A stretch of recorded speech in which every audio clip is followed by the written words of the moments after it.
老师，您这边准备一下，还有10分钟就该您上场了。知道了，麻烦了。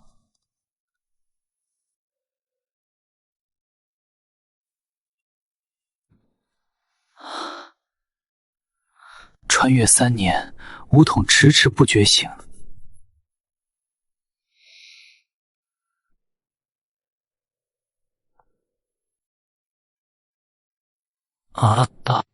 各位观众朋友们，欢迎收看本期的直击考古。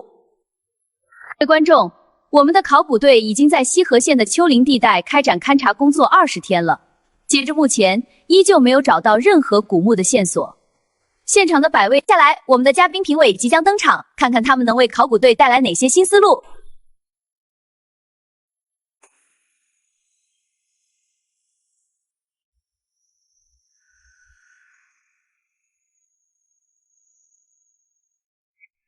黑发男评委，您写的盗墓午休小说里那些五体粽子、血尸午休，难不成都是真的？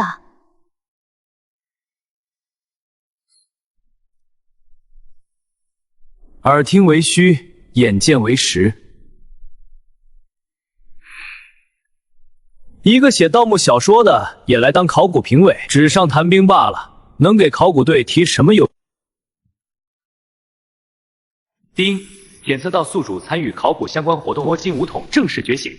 摸金武统终于觉醒了。摸金武统功能，参与考古活动可获取5道奖励：解锁魔金秘术、风起火。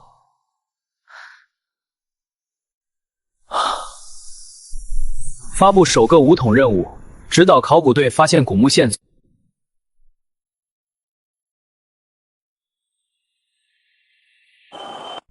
西河县的丘陵地形复杂，土壤层厚，想要找到古墓，只能慢慢排查，急不得。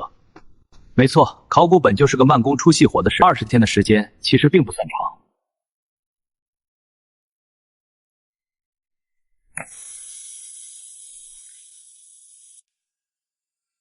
黑发男评委，您有什么想说的吗？这可是您今天第一次亮灯发言。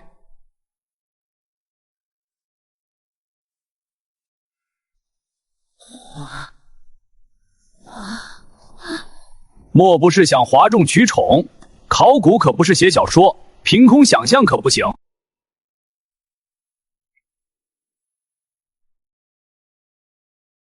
各位老师，各位观众，我认同大家的说法。按照常规方法，西河县的考古工作确实需要半年甚至更久，但我有办法能快速定位古墓的位置。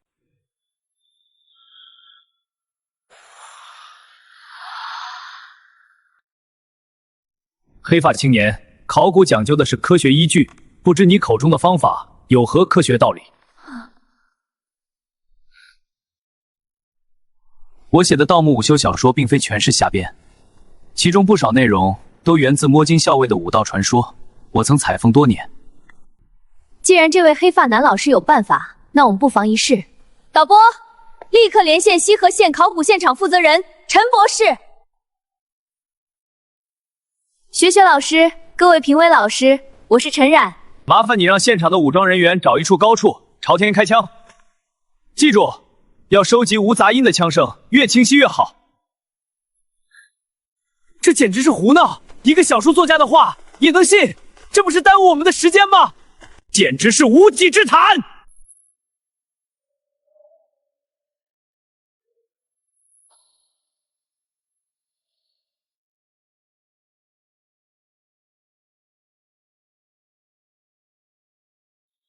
队长，这地方搜不出什么，风这么大，痕迹早没了。我们这样干等，浪费时间，得换个方向。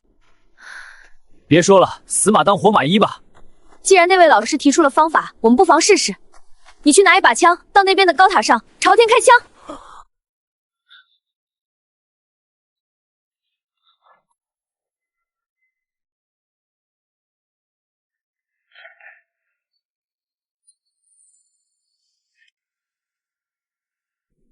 老师，耳机。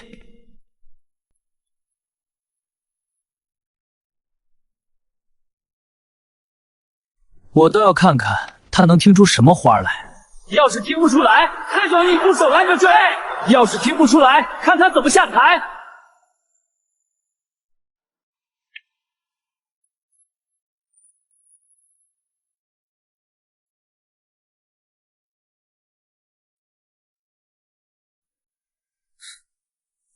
西北方向33公里。不可能！仅凭2声枪声就确定33公里的位置，这根本不符合常理。你这是信口开河！33公里离差有多大，你知道吗？无差就荒谬，数据根本站不住脚，你怎么解释？老祖宗的武道智慧藏着太多精华，听声辨位并非空穴来风。我能从回声中分辨出古墓的位置，让考古队去验证一下，便知分晓。既然黑发男评委如此肯定，西北方向33公里处安排一下。好，我立刻安排直升机带一支考古小组过去。所有人准备出发。所有人立刻停止行动！放着正经的勘察工作不做，你知不知道停工1分钟损失有多大？停工。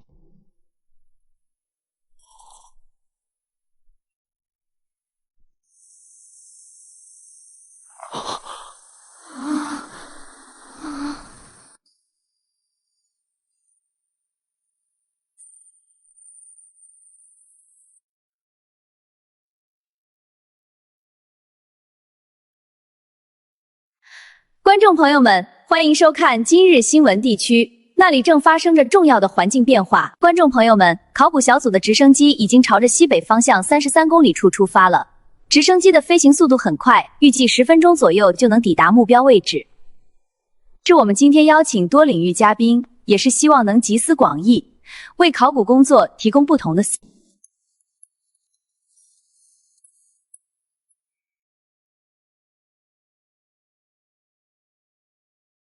希望别白跑一趟。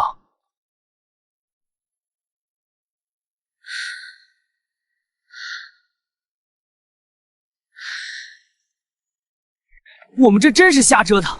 一个写小说的随口说的位置，怎么可能真有古墓？行了，来都来了，20天毫无进展，哪怕有一丝希望，都值得试试。况且摸金校尉的传说虽玄，但也并非全是虚妄，说不定真有门道。你们看前方，那片谷地有点不对劲。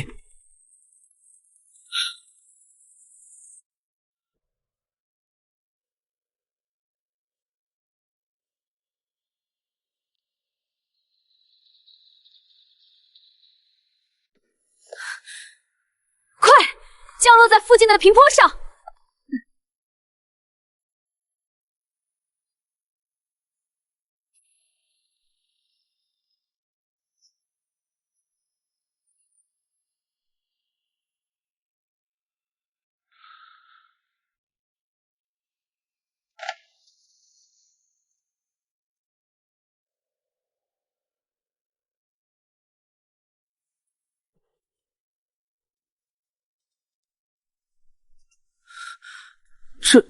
这不是龙王庙吗？怎么会建在这种鸟不拉屎的地方，还摆着一口棺材？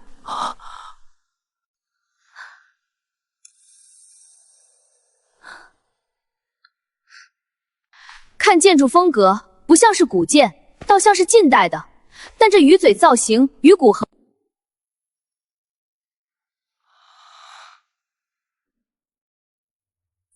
真找到了！这怎么可能？就凭几声枪声？对庙的黑棺是什么？那墨斗线呢？无可奉告。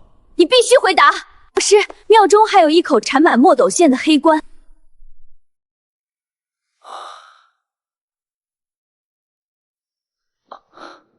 鱼嘴庙并非古墓，但却是找到古墓的关键线索。至于这庙为何建在此处，为何摆着黑棺，可以询问附近村落的老人，想必能得到答案。林老师，现场想与您直接连线，了解更多情况。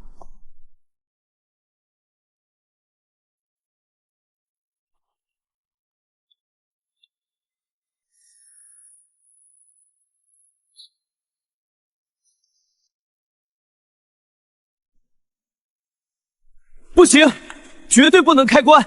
现在开关，你们会惹上大麻烦。大家小心，这口棺材有问题。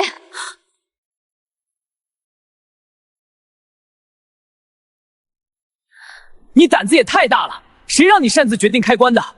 情况不明，出了问题谁负责？真找到了。你先别轻举妄动，我带着大部队和专业的工具马上过去。那我们先等大部队到了再开关。您能跟我们说说为什么不能开关？这口黑棺里到底藏着什么？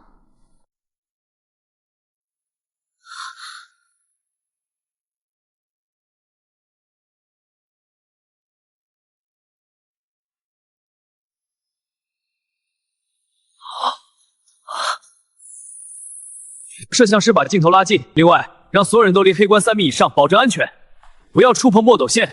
把镜头拉近，所有人后退3米。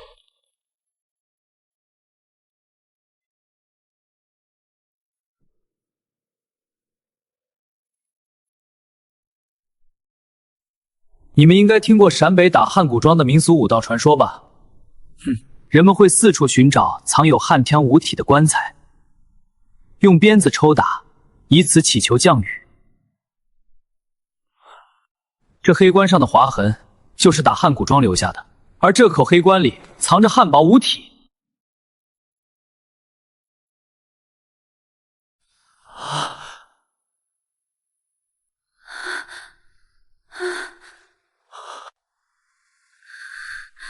那不是传说中的东西吗？林老师，您说的汉宝武体到底是什么？我们该怎么应对？无官方史料记载，却真实存在于这个盗墓与武道融合的世界。武体阴寒至极，极具攻击性，苟为至阳黑之处，其精血能压制阴护血。这是老祖宗传下来的武道方法，百试百灵。短发男，立刻去隔壁村找黑狗血，越多越好，记住是救命急用。是。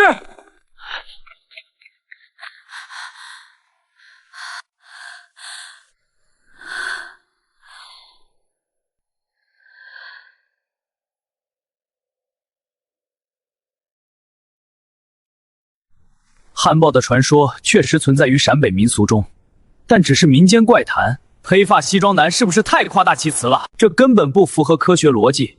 尸体怎么可能孕育出所谓的武体？黑发老师，各位评委对汉堡武体的存在还有疑问，您能再为我们解释一下吗？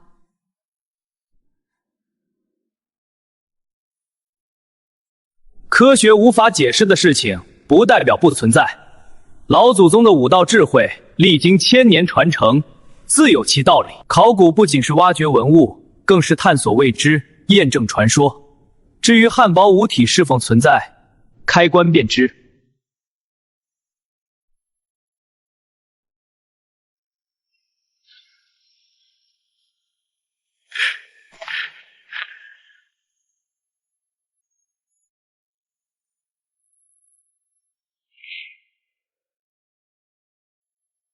院长，前面有异常，设备已就绪，等待指示，保持警惕，准备进入。汉堡的武道传说我早年听过，只想到今日竟遇上了。不过考古本就是探索未知，既已到这一步，开棺势在必行。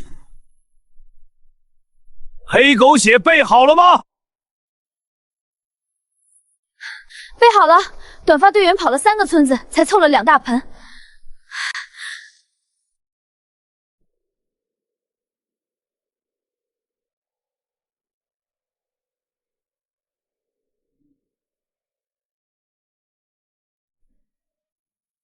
这天气也太应景了，阴沉沉的，鸡皮疙瘩都起来了。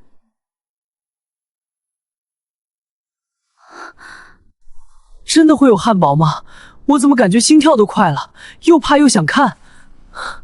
考古队一定要小心啊，他说的话肯定没错。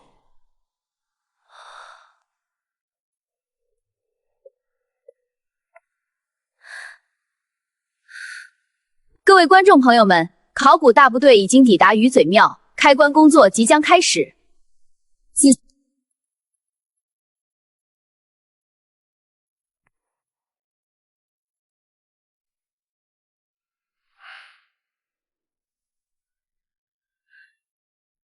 我还是不信。所谓是关内，不过是腐蚀闷性气体接触空气后产生异响，拭目以待就好。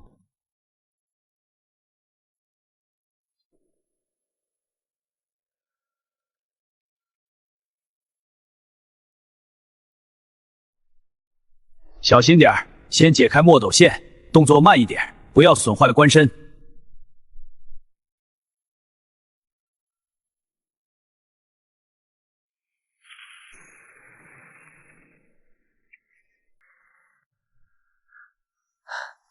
白发院长，解不开，线缠得太密了，只能用剪刀剪。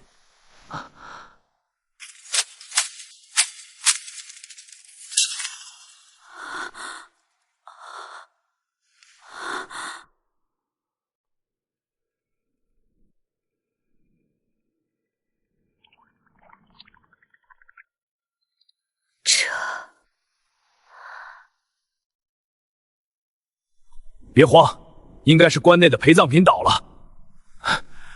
继续开棺。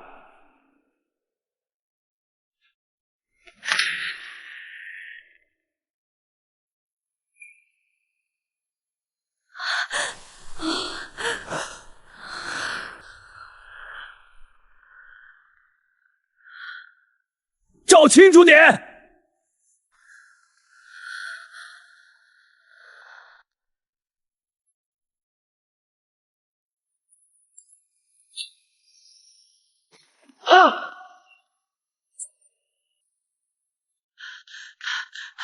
汉堡，真的是汉堡！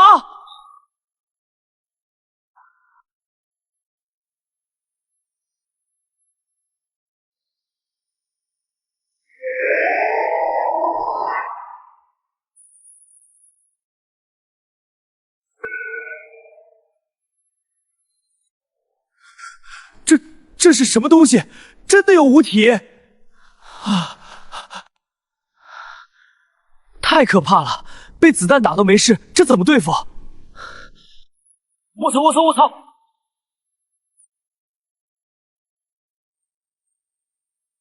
子弹都打不死，那怎么办？考古队危险了！快用黑狗血！陈冉博士，快动手！林老师，汉堡真的出现了，子弹根本没用，现在该怎么办？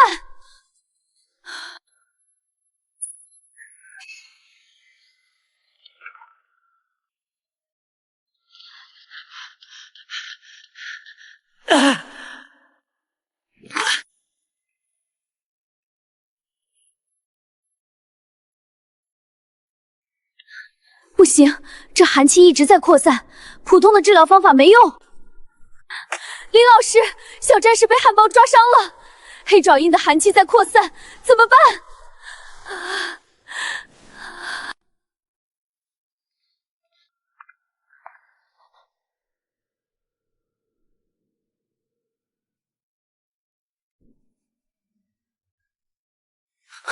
用火烧，把黑棺和汉板一起烧了。另外，快烧，快找糯米，小战士一定要没事啊！这汉堡也太凶了，还好有灵神指导，不然考古队今天要栽在这儿了。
林先生，太感谢你了！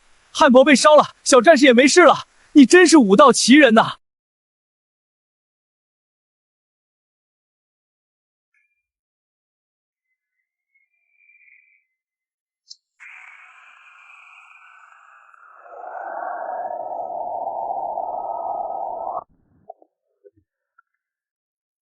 是我孤陋寡闻了。古人的武道智慧果然深不可测，我服了。黑发青年对民俗武道和古墓机关的了解远超我们这些专业人士，佩服。林老师，刚刚现场的观众都在问，黑狗血为什么能克制汉堡五体？这其中的武道原理，您能为我们解释一下吗？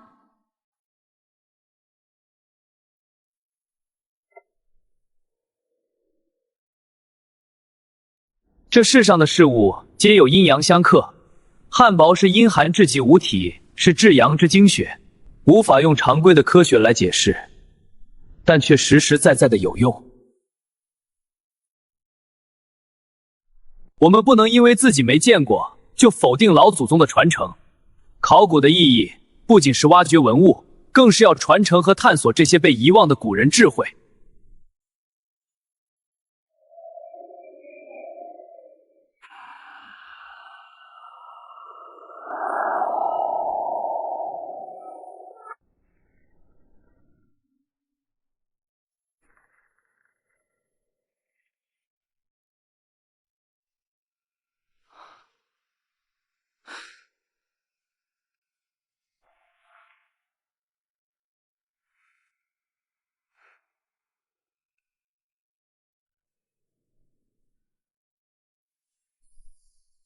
林老师，王院长和陈冉博士想再次与您连线，他们在勘察鱼嘴庙的现场，有一些新的发现，想向您请教。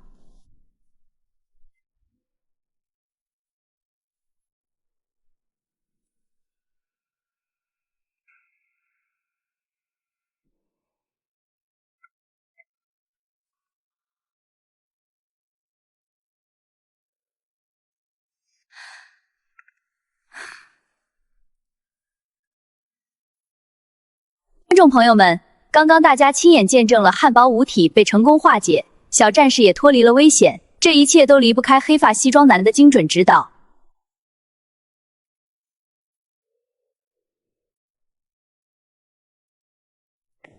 宗留下的武道智慧，在今天再次展现出了传承强大的力量。画面切了，弹幕爆了，热度破100万了！天啊！日志显示时间戳不符，大家集中找出原因。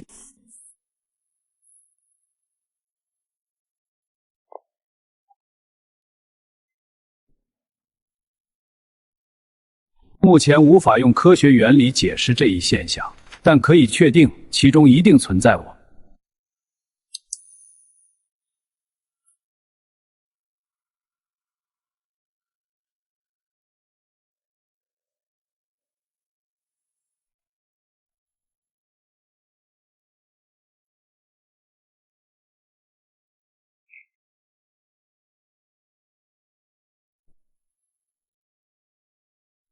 您这次才化险为夷。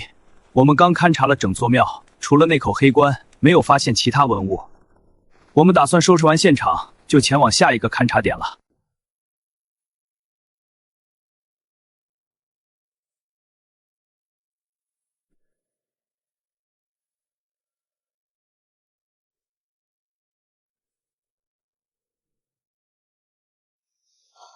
不靠水也不靠村，不符合龙王庙的建造规矩。您觉得这庙真的只是普通行商所建吗？你们先别急着撤离，这鱼嘴庙附近一定有大墓，这才是真正的关键线索。一定有大墓？什么？这怎么可能？简直难以置信！各位请冷静，看屏幕，那是什么？证据就在那里。老村长都说这庙是近代建的，而且现场勘察也没发现任何古墓的痕迹。西河县的宗族墓葬群也不在这个位置，怎么会有大墓呢？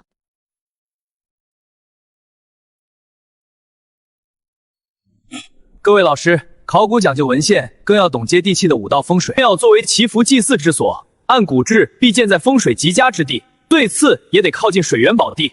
鱼嘴庙地处偏僻贫瘠的黄土谷地，背阴面阳，水土接差，完全违背了龙王庙的建造风水规矩。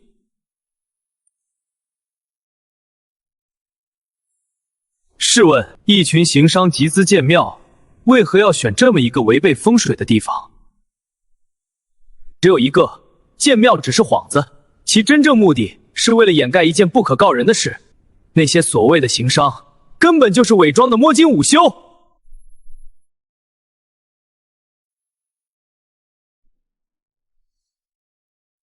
那依您之见，这大墓究竟在什么位置？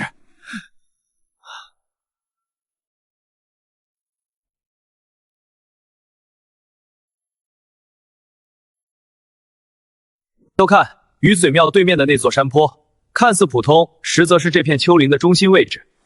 山体走势藏风聚气，符合古墓的建造风水。那座山坡的山腹中一定藏着宝殿，也就是真正的古墓。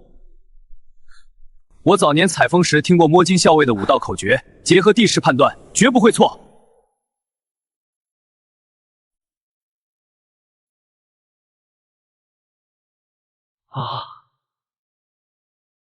您的指点。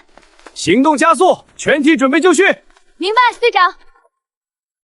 带人去勘察，您就是我们考古队的大功臣。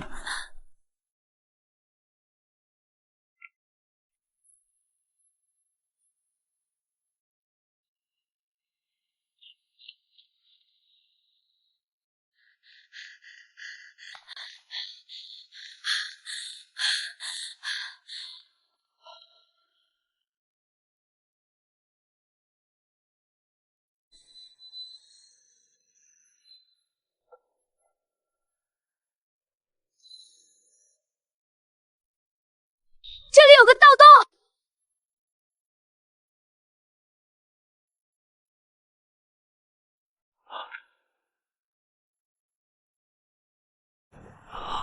若不是林先生的指点，我们今天恐怕就要与这座的而冠。果然隐蔽。观众朋友们，考古队在那位黑发评委老师的指导下，果然在对面山坡发现了盗洞，证明这片黄土谷地中真的藏着一座大型古墓。西装男老师的武道智慧和风水知识实在是太厉害了。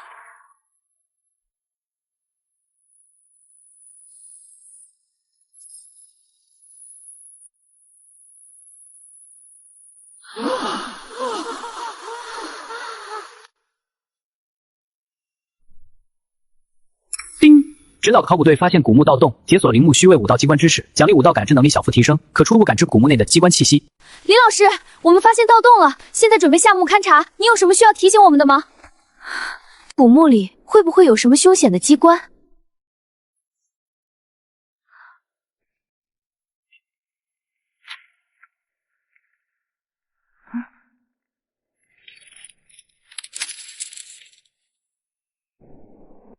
陈冉博士，王院长，你们切记，切勿急于下墓。古墓里必暂藏有诸多机关，你们目前的准备还远远不够，贸然下墓，极易触发机关，陷入危险，请务必三思而后行。我们带了顶尖的勘察设备和防护装备，应该没问题吧？而且这古墓若是真的唐代大墓，其考古价值极高，能填补不少唐代历史的空白，我们实在不想错过。你也知道，我们考古队在西河县的日程只有35天，时间紧迫。若是等明天，怕是会耽误进度。但安全第一。若是一定要下墓，切记不要用现代的空气检测仪，蜡烛和大鹅。用蜡烛测氧气，用大鹅探路。这两种东西能提前感知古墓内的机关和阴寒气息，比任何现代设备都靠谱。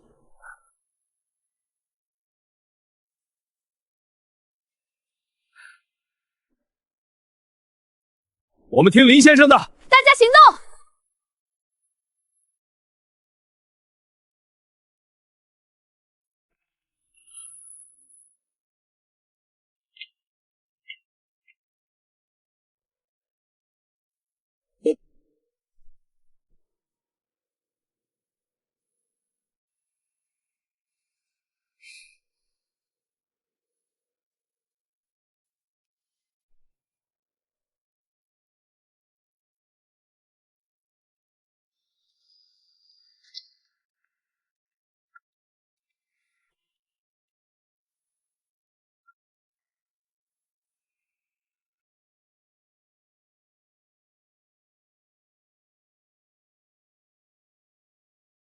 这离不开大家的努力，您的专业让成果更精彩。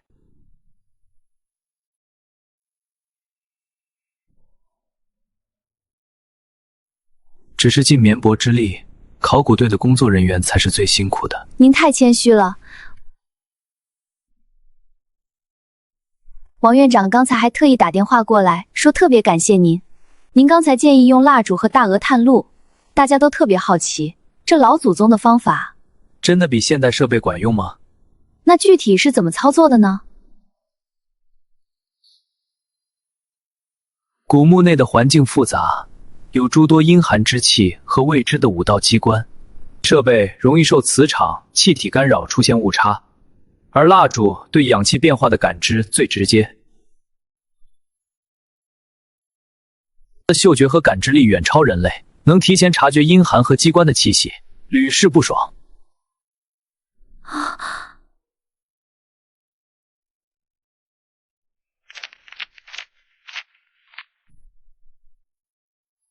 这个领域我还在学习，大家不用太夸张。您的经验对我们帮助很大。那就继续探讨技术问题吧。好的，关于优化方案，您看。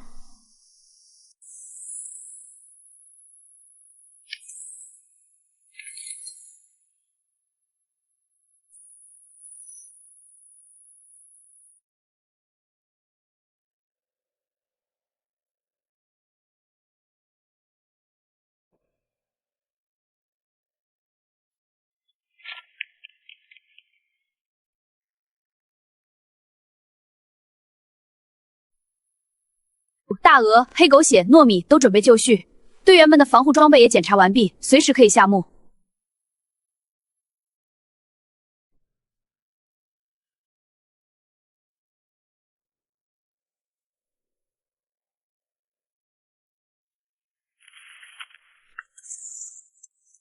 前队2人牵着大鹅，每人手持勘察设备，后队武装断后，保持1米间距。一旦蜡烛熄灭，大鹅躁动，立刻停止前进，原地戒备。是。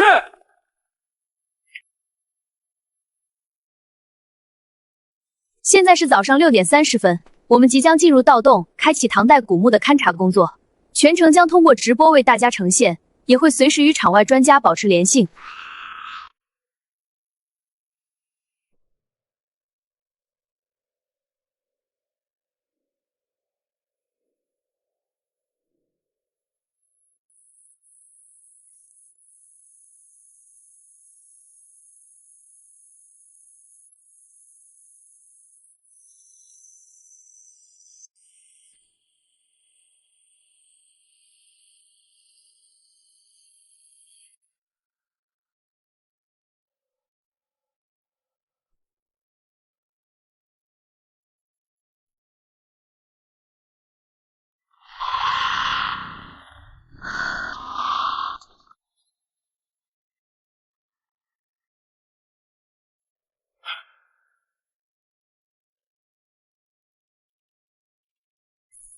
小心，墙壁有异动，立刻联系林老师。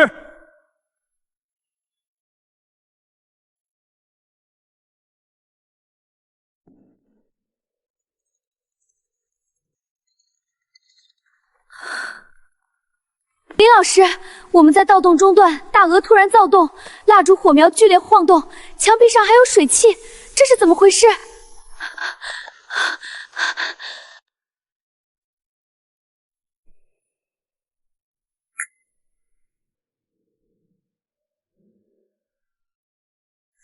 是武道机关触发了，这是唐代古墓的防盗机关，你们应该是踩到了盗洞中的机关石砖。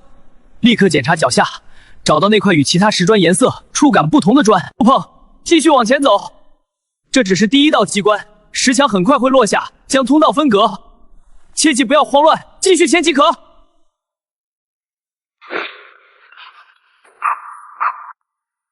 按要求走左侧洞口，跟上。注意光源，别散了，有风，小心！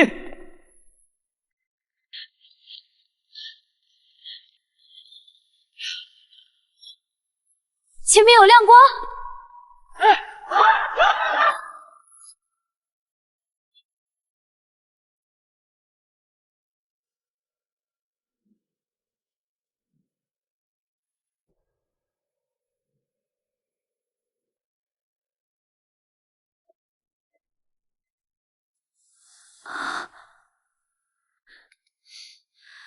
法院长，您看，唐代仕女壁画。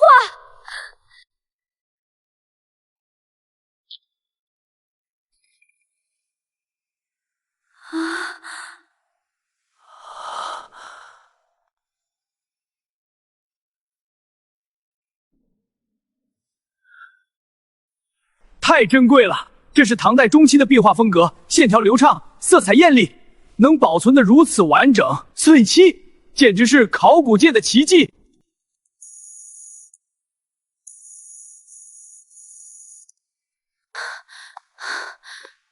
队长，我有重大发现，我们进入了古墓的明殿，发现了保存完整的唐代仕女壁画，太震撼了！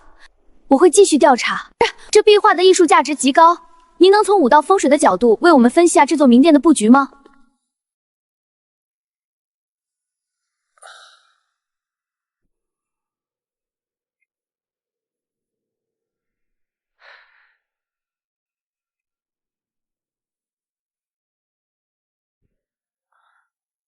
明殿是古墓的前殿区域，按唐代的墓葬风水的格局，前殿有壁画，后殿必然有内藏园，也就是小喷泉。这是唐代高等级墓葬的标配，用于聚气守灵。按要求走左侧洞口，跟上。注意光源，别散了，有风，小心。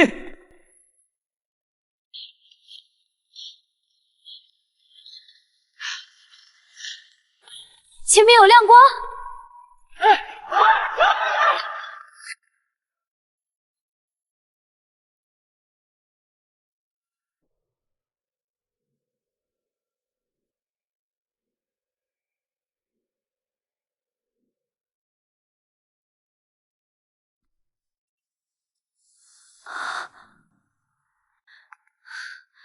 辉法院长，您看，唐代仕女壁画。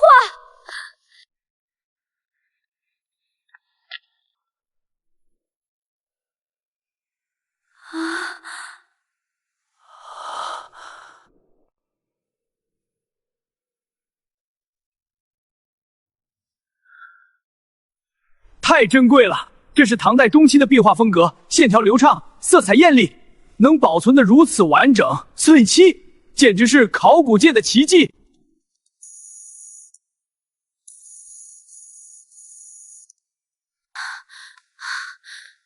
队长，我有重大发现，我们进入了古墓的明殿，发现了保存完整的唐代仕女壁画，太震撼了！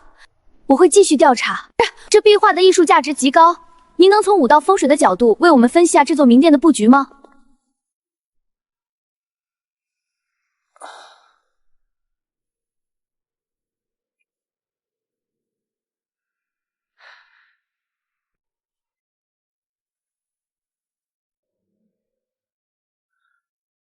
明殿是古墓的前殿区域，按唐代的墓葬风水的格局，前殿有壁画，后殿必然有内藏园，也就是小喷泉。这是唐代高等级墓葬的标配，用于聚气守灵。你们在明殿后方的通道内寻找，一定能发现涌泉。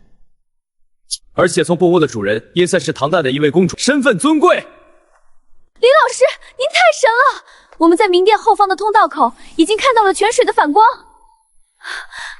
真的有涌泉！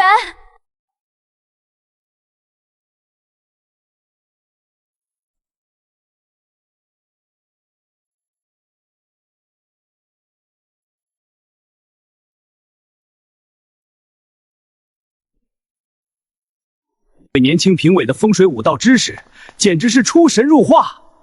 仅凭明殿和壁画，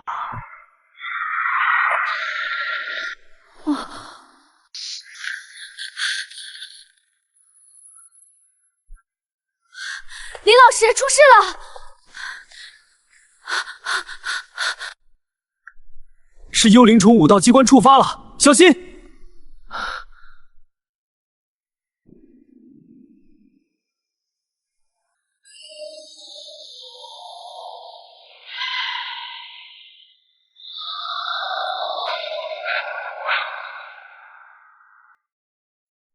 雾逼近了，所有人撤到墙边，保持队形，寻找突破口。队长，这光线在雾里折射，所有人保持冷静，准备战斗。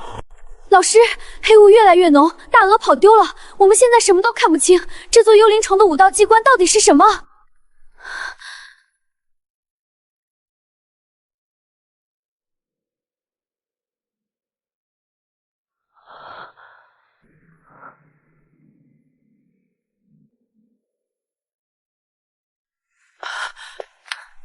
陈博士，地上的石架在动！啊！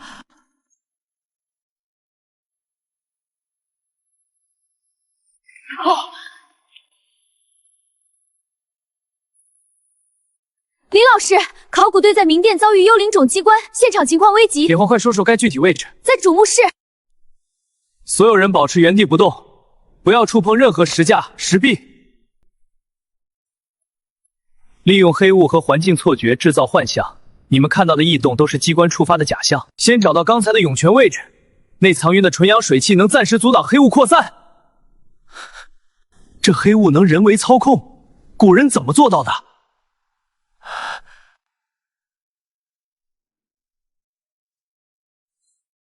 古墓地下藏有瘴气石，机关触发后会释放阴寒瘴气，再配合石壁反光和声音机关，这是古人结合风水和物理的武道智慧。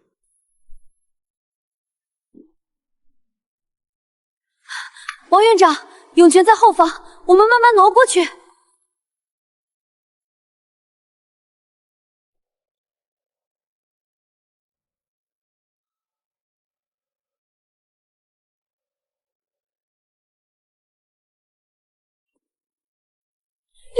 有张人脸在墙上！别慌，是机关幻象，继续走，不要看他。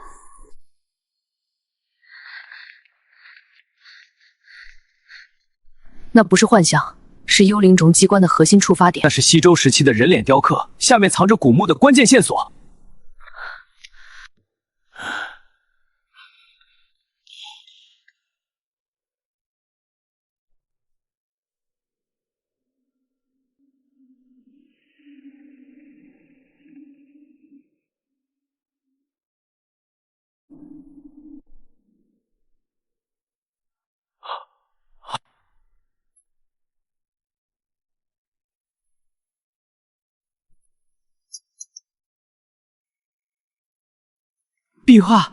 壁画变成浮雕了，怎么回事？唐代的明殿里怎么会有西周的石棺和浮雕？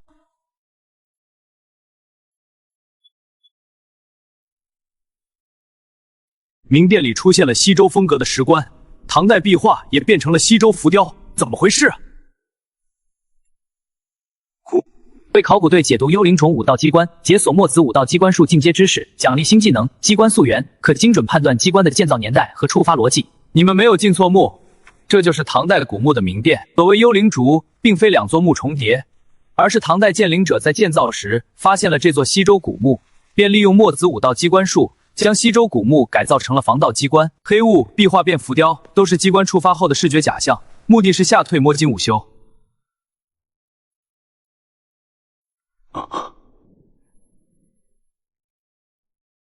说的没错，这石棺上的云雷纹是西周中期的典型纹路。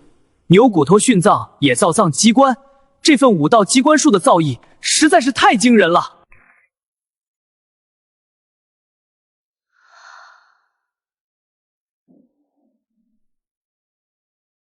这个凹槽和鱼嘴庙的龙头鱼尾神像形状一样，这是不是机关的触发点？那凹槽是幽灵主机关的关闭开关，不过现在还不能碰，碰了会触发流沙机关。所有人听着，立刻围着石棺搜查机关，注意脚下，别惊动什么。保持队形，同步行动。这里有块活动的青石板。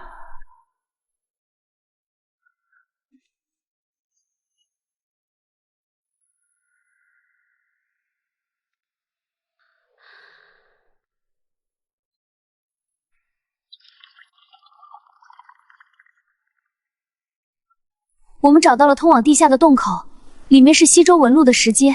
接下来我们该怎么办？直接下去吗？看来之前有摸金午休来过这里，只是不知道他们有没有进入后方的墓室。看，入口和下行的石阶。陈冉博士，王院长，这洞口下方是玄魂梯武道机关。这西周时期一旦进入，极易在里面打转，永远走不出来。你们下去后，切记脚下石阶，盯着前上方的石壁，我会全程指导你们破解机关，不要分开，紧跟队伍。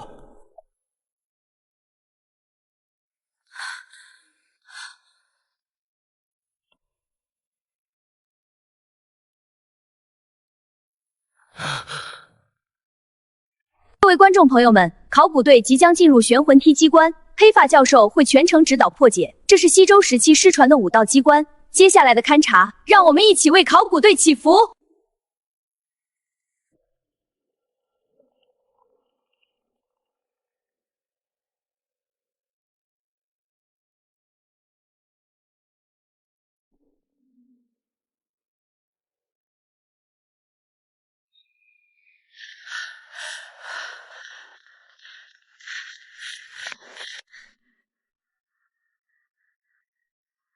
大家别往前走了，这空间太奇怪了，手电照不到边，根本分不清方向。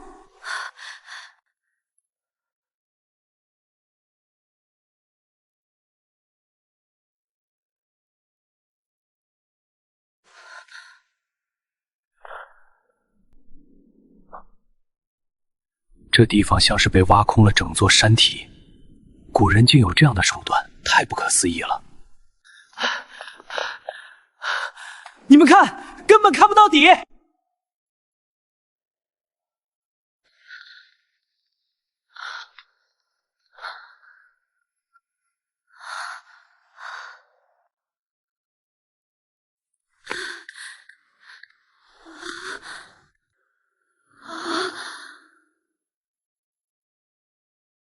老师，考古队进入了玄魂梯所在的空间，这里看不到边际，石阶下方全是黑雾。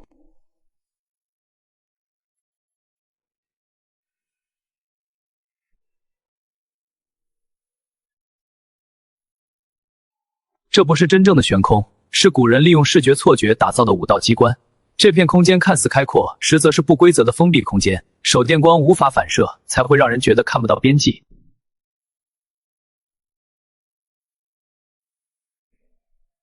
那这石阶为何走不到头？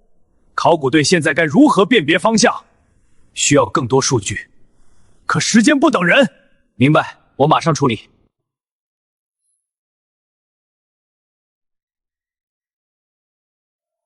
玄魂梯并非直线，而是由多个倾斜的石阶段拼接而成。利用地磁和纹路，让考古队不要看脚下的石阶，盯着前方固定的一个点，保持直线前进，先走出这段视觉错觉区。所有人注意，前方有危险标记，保持警惕，准备前进。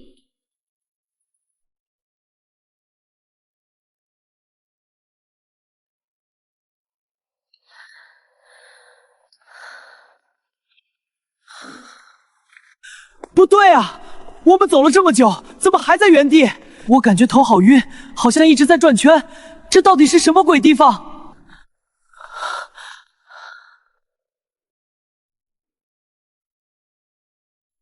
都别慌，不要看脚下，不要乱张望，继续盯着标记走。越是慌乱，越容易被机关迷惑。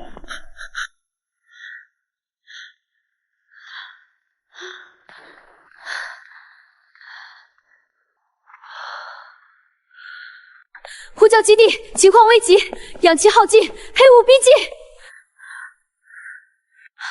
林老师，我们按您的要求走了快2个时辰，还是没走出这段空间，标记依旧在前方，体力快撑不住了，这到底是哪里出了问题？这情况不妙啊，先听专家意见，保持冷静，等待进一步报告。您快想想办法，他们到底该怎么做才能走出玄魂梯？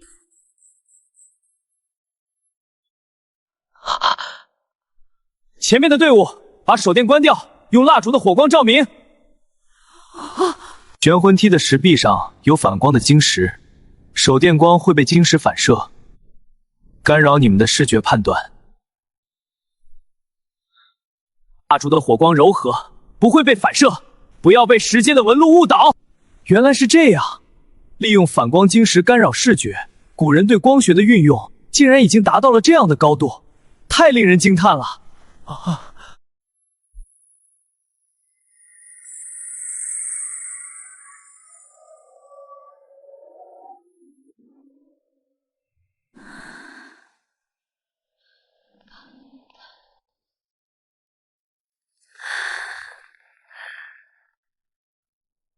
大家手拉手，跟着我走，盯着烛火照亮的石纹标记，保持直线。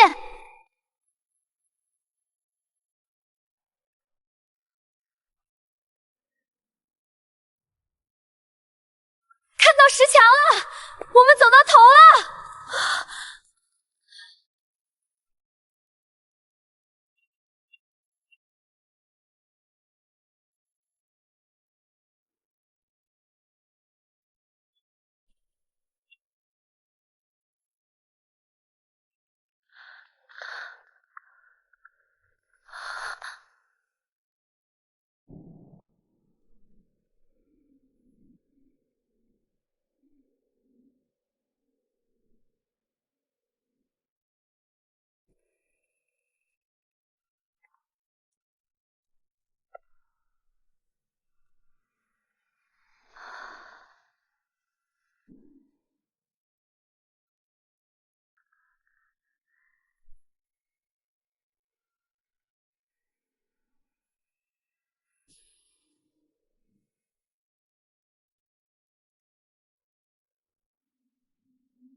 这是完整的唐代浑天仪，星轨纹路清晰，青铜质地完好，比史料记载的还要精致。这绝对是考古史上的重大发现。林老师说的没错，墓室墙壁上果然有雕刻。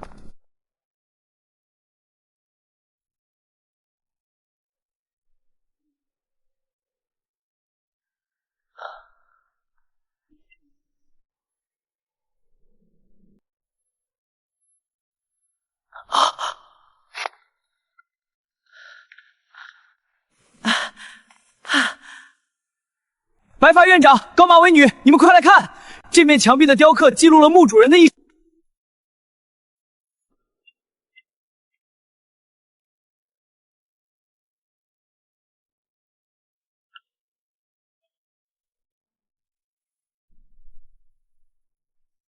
结合墓葬规格、浑天仪和雕刻内容来看，也是推背图的编纂者之一。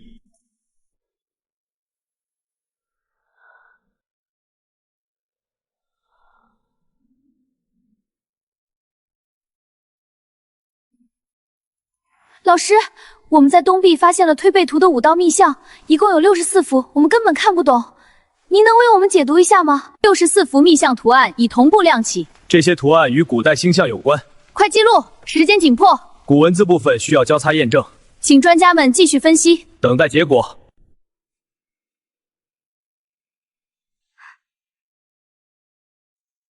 考古队在唐代古墓中发现了64幅推背图5道密像，比传世版本多了4幅。现场评委和考古队员都无法解读，解读一下这多出的4幅密像的含义吗？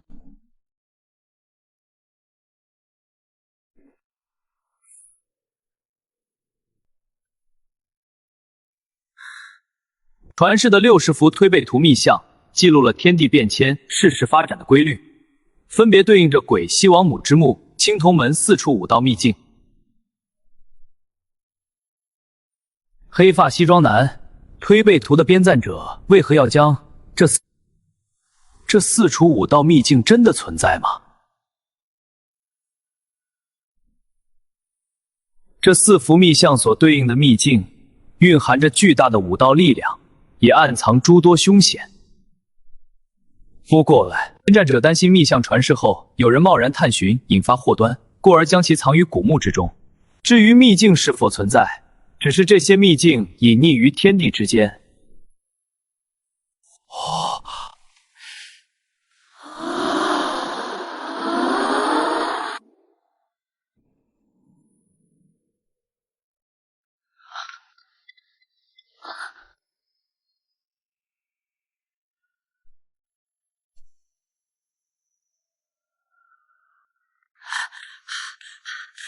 对不起，我不是故意的，我只是觉得这金牌很特别，想拿出来看看，没想到触发了机关。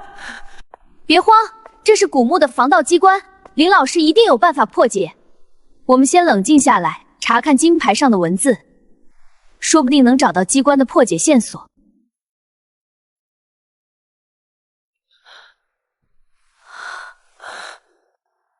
这上面记载了推背图的编撰过程，结合古武书的内容，应该就是为了守护龙鳞古武书而设。这石碑记载着进入主墓室的唯一方法。队长，我们被困在墓室，急需支援。石门封死了，烛火摇曳。林老师，我们抽出混天仪瑞兽口中的金牌后，触发了防盗机关。墓室入口和透气口都灵古武术的另一半，您快想想办法，我们该如何破解这机关？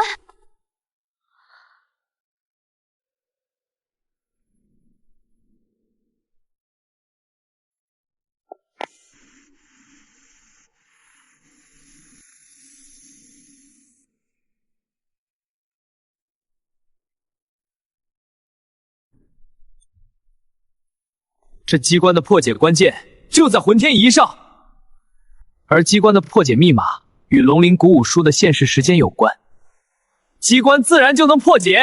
辛丑，当下的天干地支为辛丑年，快将混天仪的辛和丑纹路对准。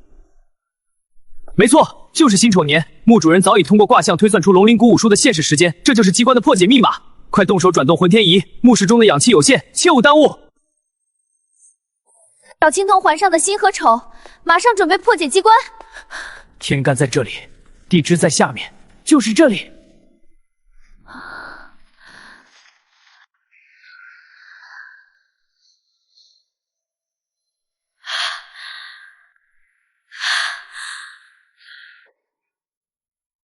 丑在这儿。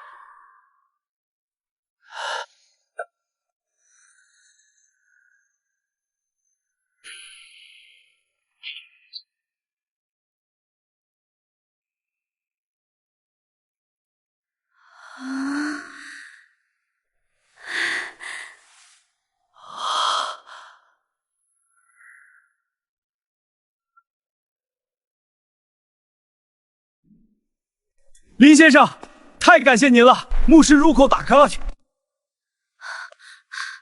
林老师，机关已经破解，接下来我们该去哪里寻找龙鳞古武书？它藏在墓室的哪个位置？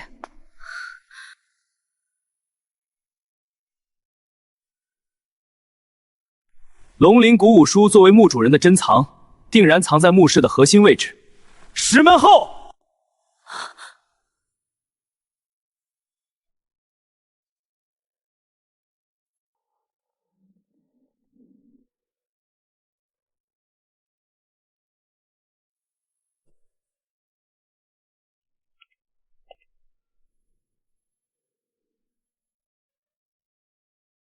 老师，这道石门没有任何开启的机关，表面只有星象纹路，我们该怎么打开它？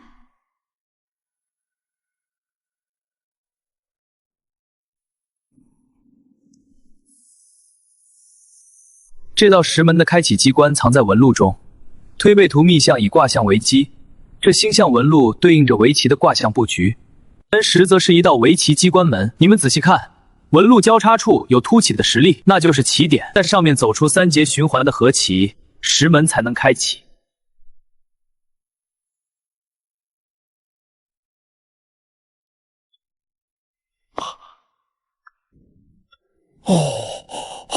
评委说的没错，这些实力的分布正是围棋棋盘的布局。古人竟将棋艺融入机关设计，实在是精妙。3节循环。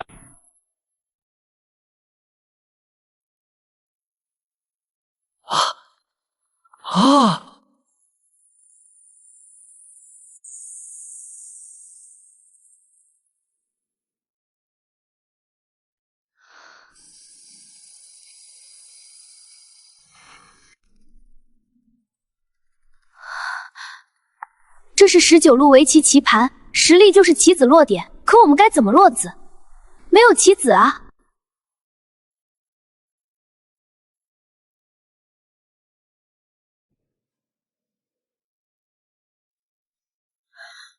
手指按压实力即可，凸起的实力是可活动的，按压后会陷入石面，代表落子。大家帮我看着棋盘，别走错了。3节循环的布局不能出一点差错，仔细看，位置要精确。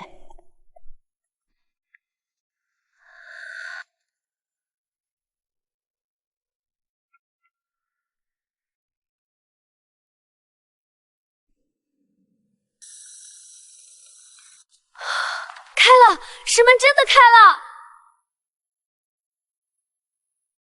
街上的嘱咐，小心前行，通道内可能还有隐藏机关，保持一字队形。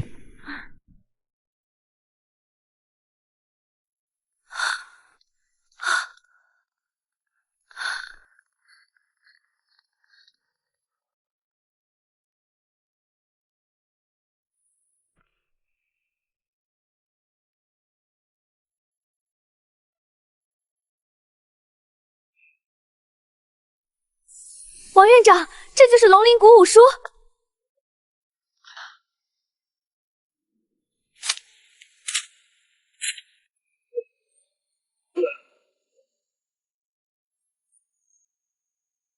快离开密室！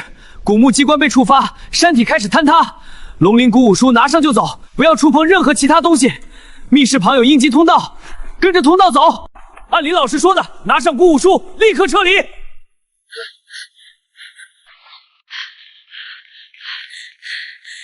快跟上，别管碎石！大家小心，抓紧了！啊，前面有落石！快走，别管那些！通道要塌了，快下去！跟上，别掉队！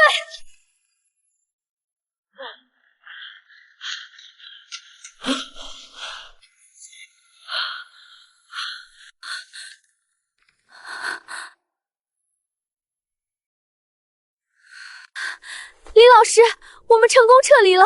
要是没有您的指导，我们今天根本走不出来。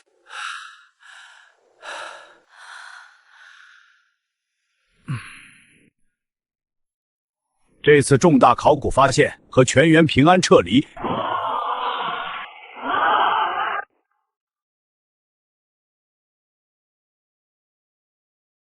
这一路我们见证了古墓机关，你有什么想对大家说的吗？这是一次充满挑战的旅程，但我们成功了。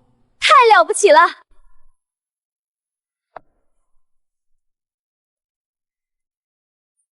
是考古队全体队员的不畏艰险。鼓舞书的现世为我们研究古代武道文化提供了重要线索，而古墓中的诸多机关也让我们看到了古人对风水、机关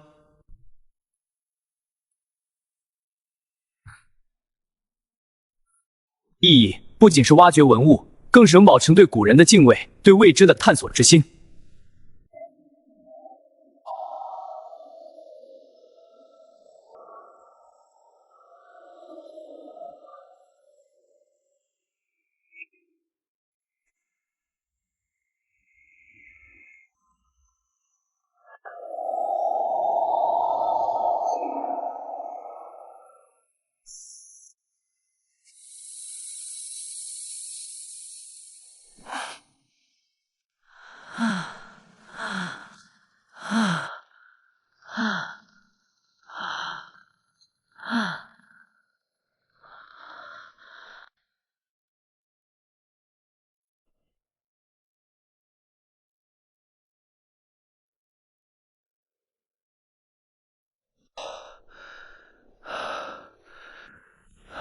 水雷接好了，终于安全了。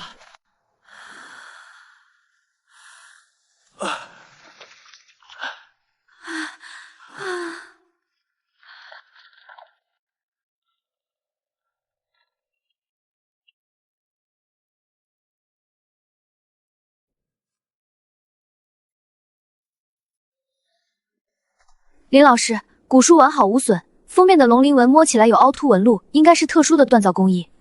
里面的内容还没敢翻开，怕损坏古卷。大家收拾好东西。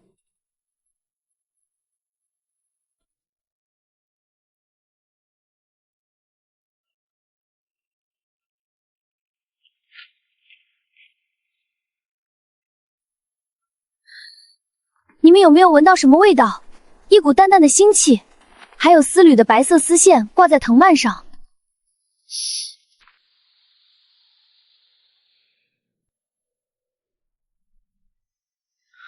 山谷中发现了奇怪的白色丝线，带着腥气。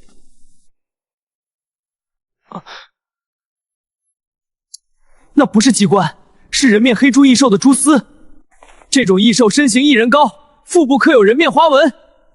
蛛丝带有阴寒毒液，手持武器戒备，异兽极有可能会突然袭击。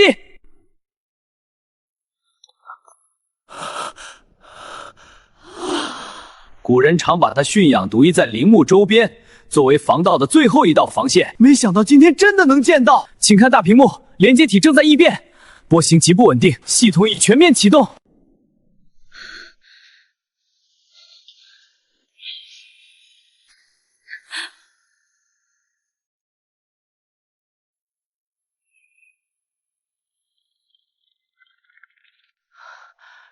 这就是人面黑猪，也太吓人了。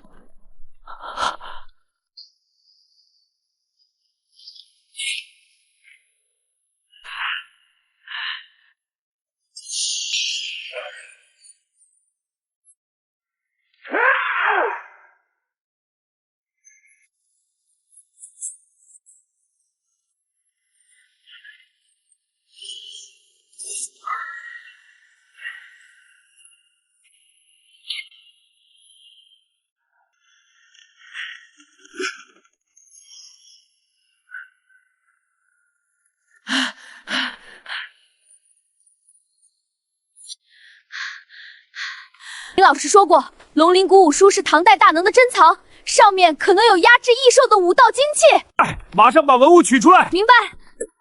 箱子打开了，古书到手。天啊，它在发光！所有人注意！林老师，龙鳞鼓舞书真的能压制人面黑猪？龙鳞鼓舞书是唐代大能结合西周武道秘义所著。人面黑猪是西周时期的阴寒异兽，天生畏惧纯阳精气，所以才会被压制。我们趁现在快速离开，不要停留。这山谷中可能还有其他的人面黑猪，龙鳞鼓舞书的精气只能暂时压制他们。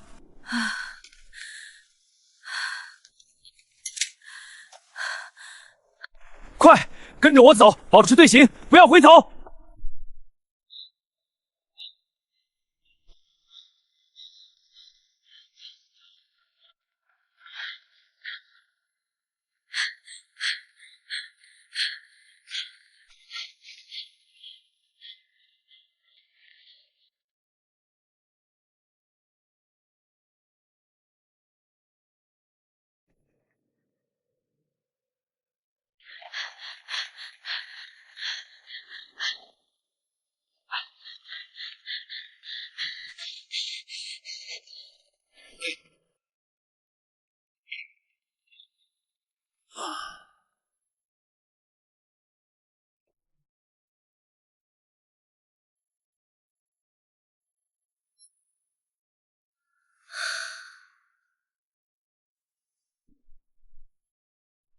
我们成功走出山谷，与接应队伍会合了。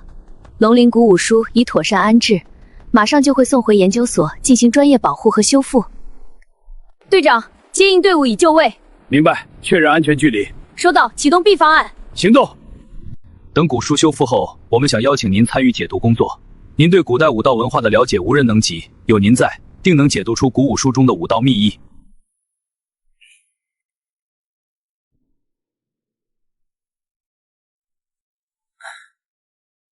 我很乐意参与龙鳞鼓舞书的解读工作，这不仅是我的荣幸，也是对古代武道文化的传承。我们见证了唐代古墓的精妙机关，见到了人面黑猪异兽，更多的古代武道秘密等待着我们去探索和发掘。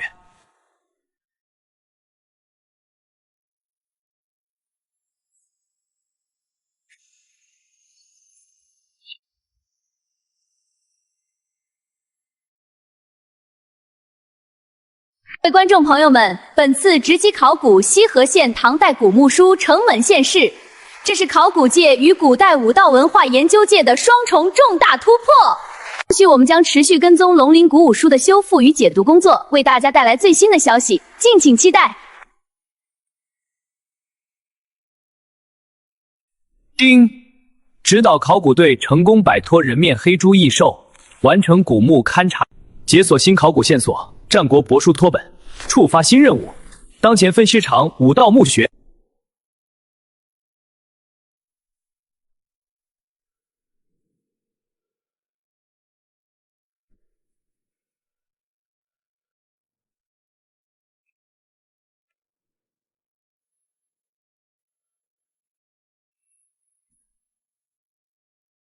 照片显示这里有破损，但书上没有，可能在修复过程中被处理了。我们需要更仔细的检查。同意，这里不能有遗漏。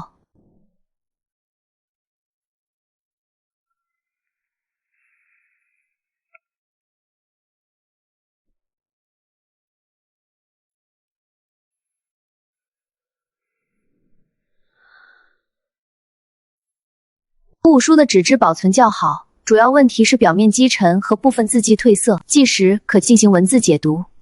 林先生，辛苦您在此期间协助我们，有您的古文字武道知识，解读工作定能事半功倍。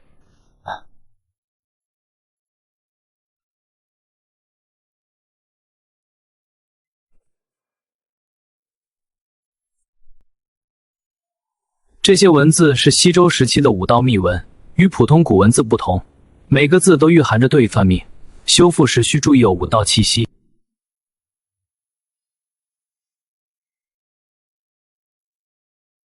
是近期在一处民间收藏中发现的。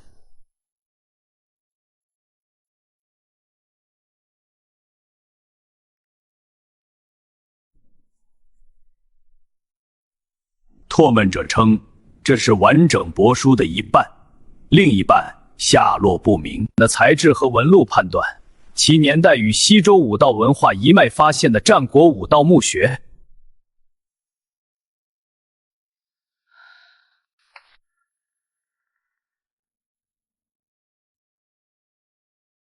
这些文字比龙鳞古武书的秘文还要晦涩，纹路像是过多种解读方法，都毫无进展。黑发西装男，您看这托本有什么特别之处？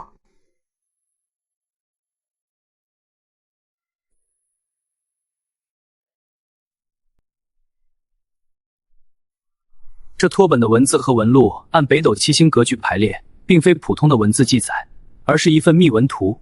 你们看，这7处纹路密集点对应着北斗七星的7个星位，将星位连线，就能看出它指向南方山区的一座战国武道墓穴。且这只是完整帛书的一半，另一半应该记录着墓穴的机关分布。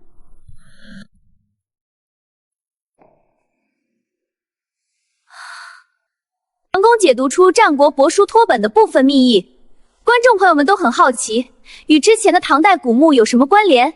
里面可能藏着哪些武道秘密？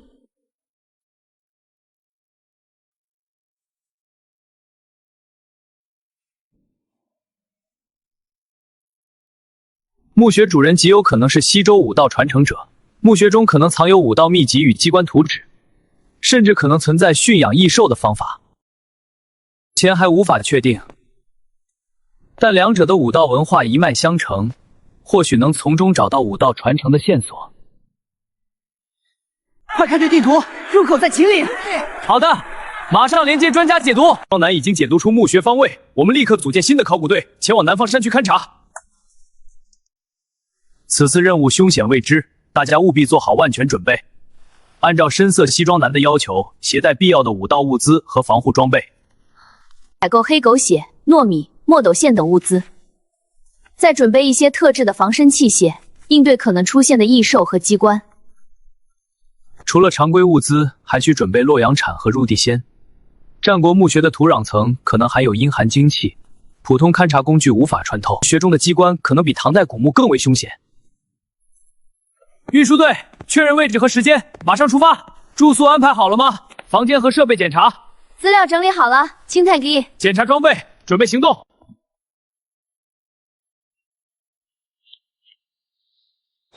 哎，辛苦了，谢谢你们的热情款待。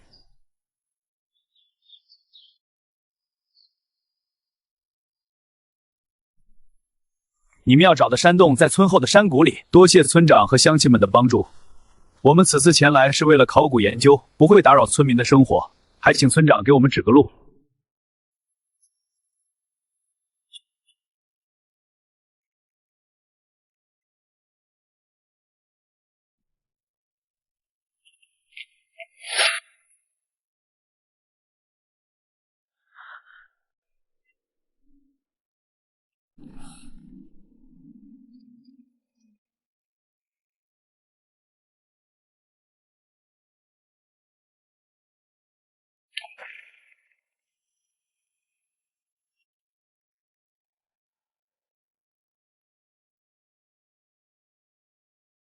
前面有东西，手电照过去，小心！是竹筏，上面有尸骨。虫子在啃食残骸，大家别靠近。这是什么虫子？太吓人了！异兽体内含有阴寒毒液，攻击性极强，大家不要触碰，用防身器械将它们赶走，快速通过积水滩。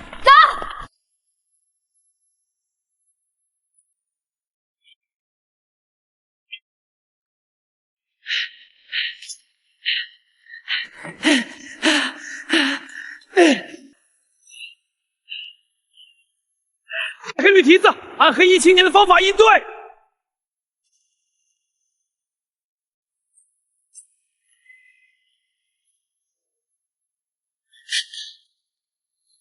塞进他的口中，就能压制他的阴寒精气。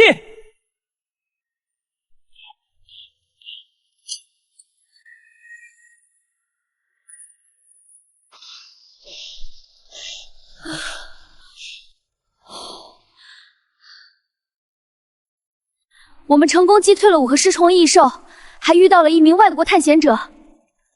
继续沿着通道前行，前方就是战国武道墓穴的入口，注意观察通道两侧的纹路，那里有墓穴机关的提示，务必小心。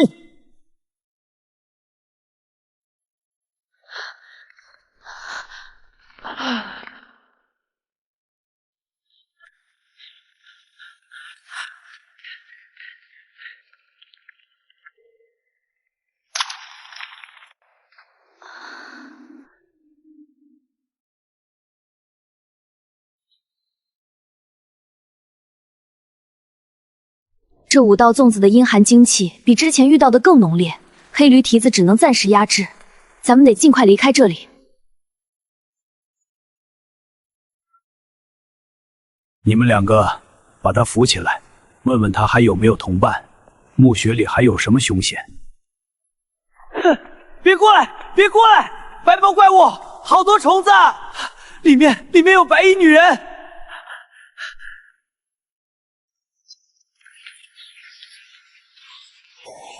我们是考古队，已经解决了那只怪物，你现在安全了。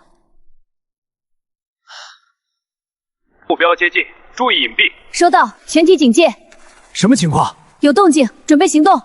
阴寒精气和惊吓冲乱了神智，用糯米给他擦一擦额头和手心，能驱散部分寒气。另外，注意观察水面，尸虫鞘没彻底退走，可能藏在水下。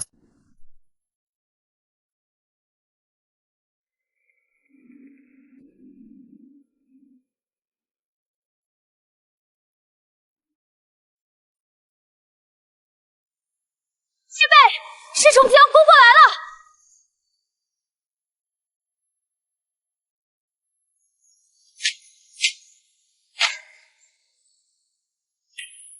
大家稳住阵型，他们从4面8方冲过来了。别慌，集中火力！前方有亮光，保持前进。林老师，尸虫别数量太多，我们快抵挡不住了。通道前方还有没有其他出路？继续沿着通道前行，300米后有一处向上的石阶，尸虫破惧怕干燥环境，到了石阶处就会退去。保持竹筏平衡，别让黑壳虫爬上来，它们的毒液能腐蚀衣物和皮肤。有人听着，轮流划筏，保持前进方向。丸子头女队员、短发女队员负责清理靠近竹筏的尸虫院，别让他们爬上来。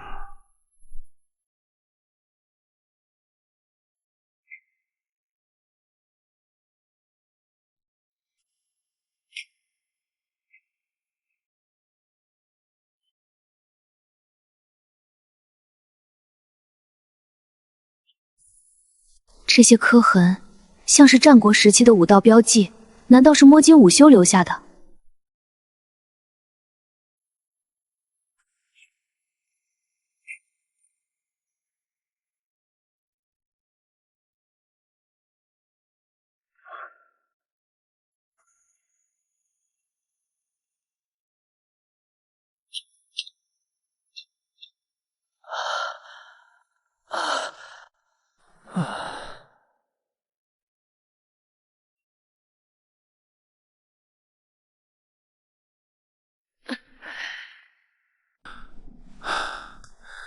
多亏了林先生的指导，不然我们今天很难脱身。应该是通往墓穴的必经之路。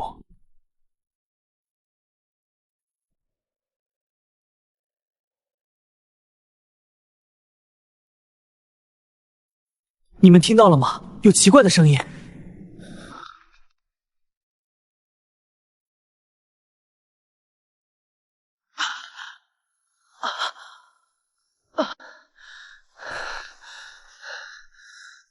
是她，是那个白衣女人的声音，她要来了！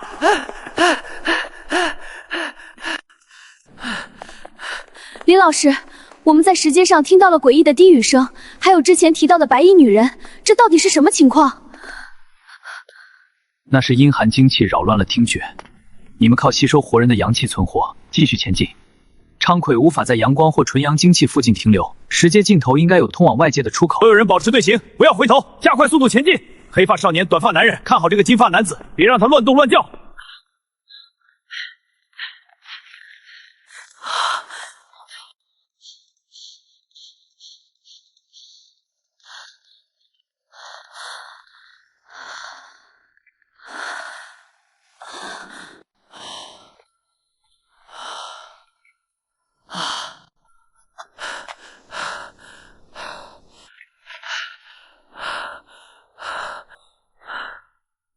指挥中心，侦察小队报告，我们成功走出水盗洞了，现在在山谷的半山腰，周围很安全。很好，你们先在附近找个安全的地方休整，我已经让雪雪联系了来接应你们。记住，不要单独行动，山谷里可能还有其他武道异兽。我们去那边休整，搭建临时帐篷，清点物资。再问问这位金发男子具体情况。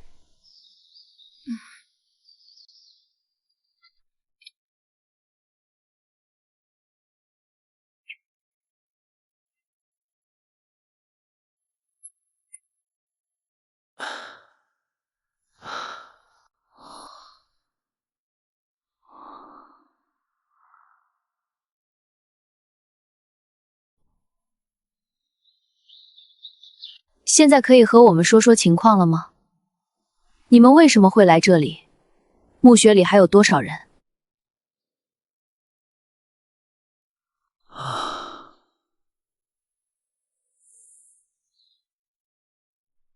是一支探险队，受雇于一个境外组织，来寻找这座战国武道墓穴里的宝藏。我们一共有8个人，进入睡到了尸虫后和白毛怪物，现在只剩下我一个人了。你们有没有进入墓穴内部？里面有什么机关或者危险？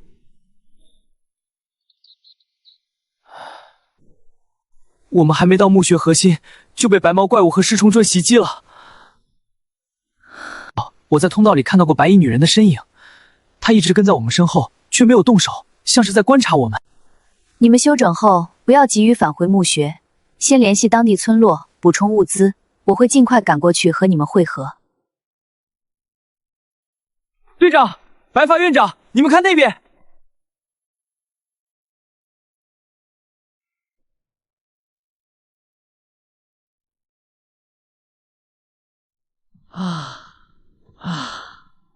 应该是接应我们的村落，我们收拾一下，尽快过去。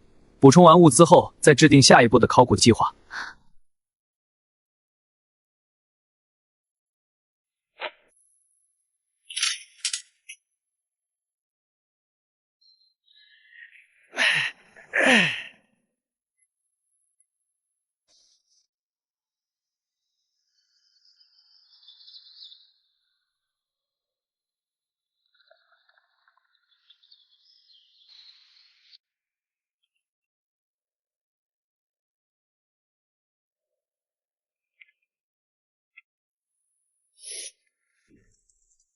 是，队长，所有人已就位，保持警惕，目标随时可能出现。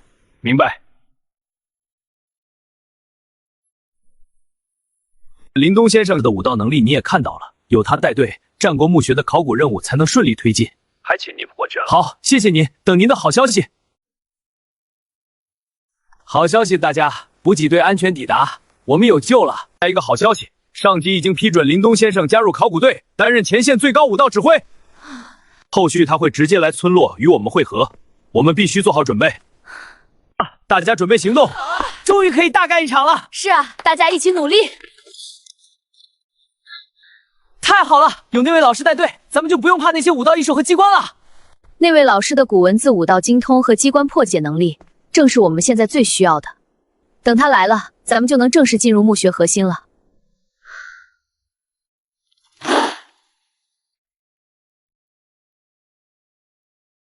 丸子头女队长，我带来了正式聘书和行程信息，他已经出发，预计今天下午抵达村落。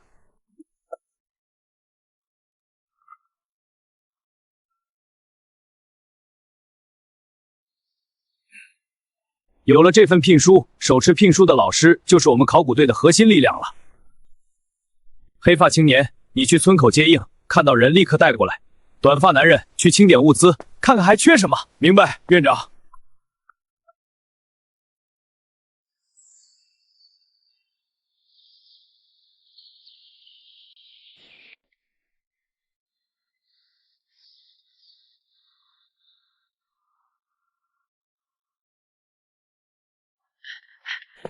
老师，您可来了！院长和队员们都在等您呢。村里的环境怎么样？考古队的物资和队员状态还好吗？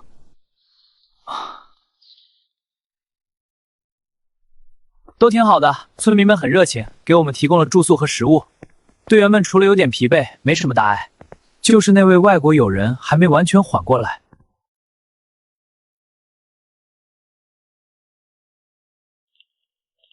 水盗洞那边有没有异常？境外组织还有没有其他动静？我们没再靠近水盗洞。村里的村长说，最近没看到陌生人进村，提醒我们山谷深处的阴气越来越重，可能有武道异兽出没。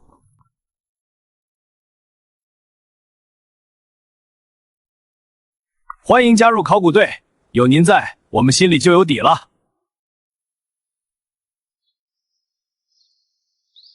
我会尽力协助大家完成考古任务，同时保证队员们的安全。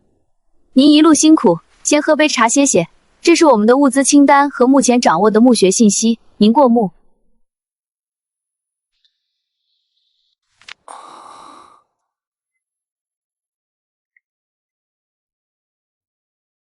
根据目前的情况，我们还是要走水盗洞这条路线，其他路线不仅绕远。一先生，水盗洞里的尸虫渊和昌葵都很凶险，队员们上次已经受了惊吓。我有办法解决尸虫汪和昌葵的问题，能驱散阴寒异兽，阻挡异兽防护机。黑衣队长，我们听从您的安排，只要能完成考古任务，再大的凶险我们都能应对。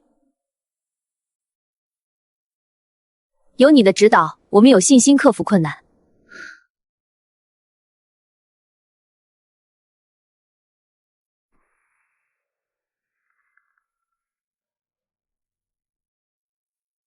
这托本上的密文已经明确了墓穴的核心位置，就在水盗洞。墓穴入口处有一道阴阳门武道机关，需要用纯阳之物触发才能打开。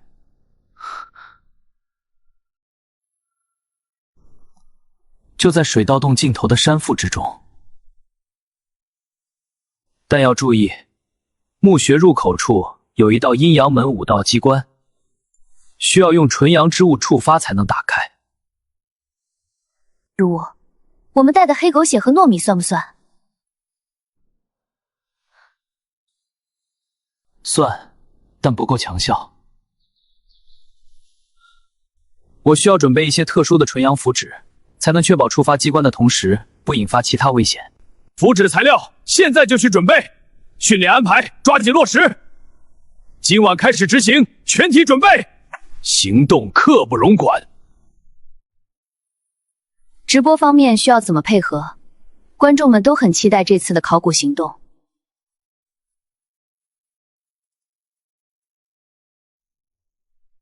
直播可以继续，但进入水盗洞后要关闭部分拍摄角度，避免武道机关和异兽的核心特征被泄露。另外，不要近距离拍摄纯阳符纸和破解机关的过程。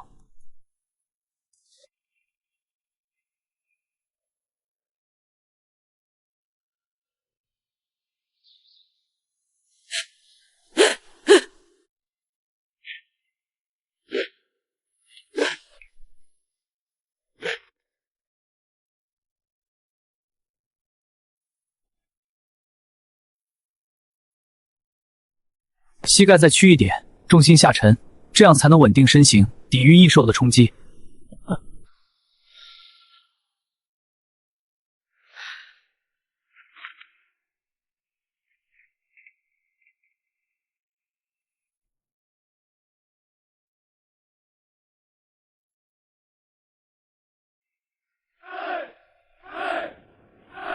黑衣青年不仅武道能力强，指导训练也很专业。有他在，队员们的自保能力肯定能提升不少。黑衣短发青年确实是难得的武道奇才。等队员们训练些食物和水，明天一早就出发前往水盗洞。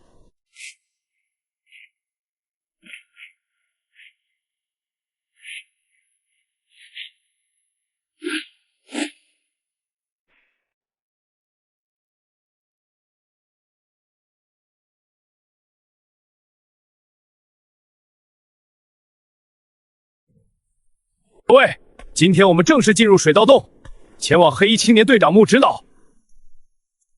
保持队形，切勿擅自行动，遇到危险第一时间联系，安全永远是第一位的。进入水盗洞后，关闭所有强光手电，只用微光模式。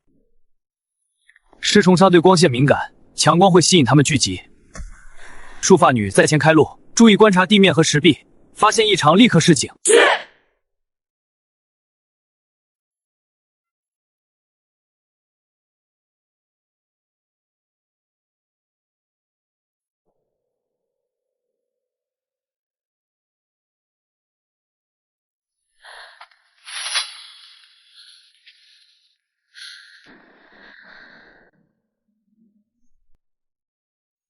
石壁上的武道标记没有变化，里面的阴寒精气虽浓，但没有新增的凶险气息。高马尾女队员将黑狗血，雾气很重，小心警戒。符纸和小瓶分发下去。收到。洞道狭窄，脚下湿滑，大家注意脚下，尽量踩在石板的中间位置，避免触发隐藏机关。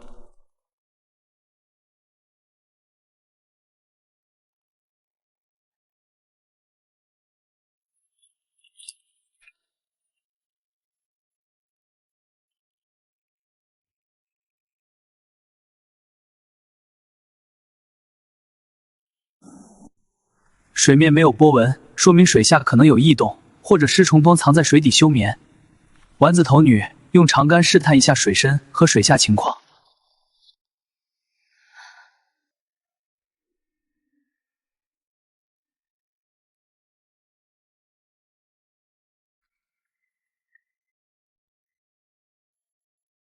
水下有东西硬邦邦的，像是石头，又像是……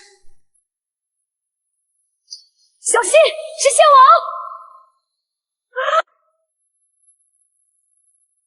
所有人后退，用黑狗血泼他！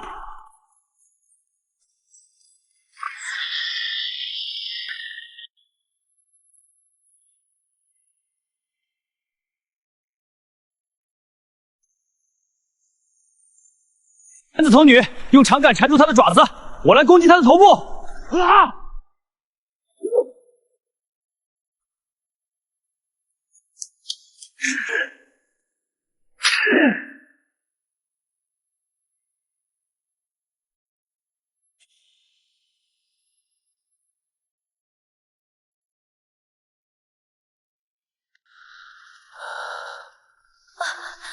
队长，您太厉害了！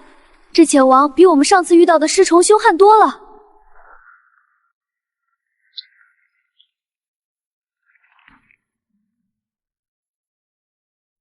这是卷王，是尸虫渊的首领，体内蕴含的阴寒精气更浓。大家小心，它的尾巴上可能系着六角铃铛，那东西能发出诡异声音，影响人的神智。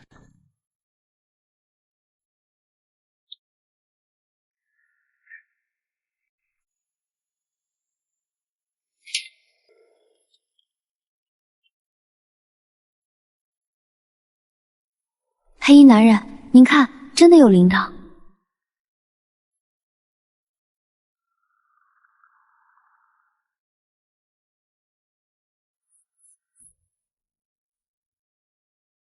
这是西周时期的武道法器，铃铛内藏着一只小蜈蚣，两者是共生关系。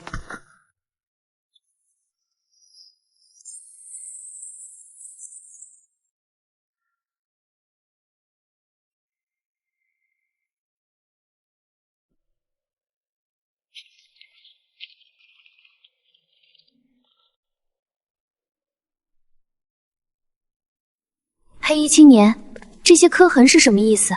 是摸金午休留下的提示吗？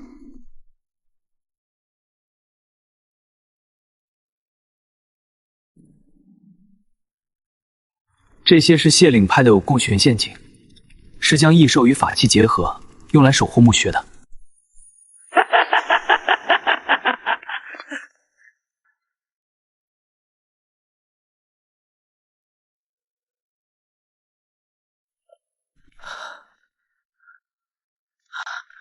这声音和上次听到的低语声不一样，更吓人了。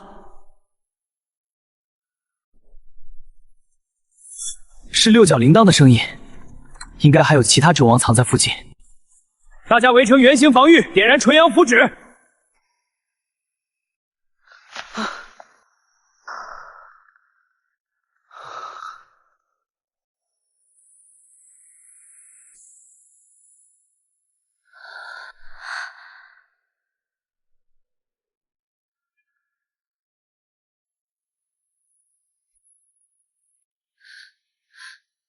队长，那些光点是什么？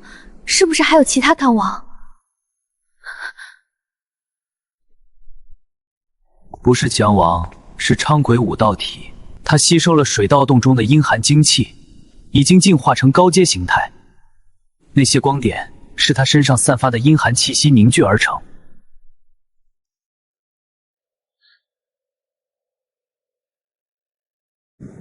这东西怎么飘着走？太诡异了！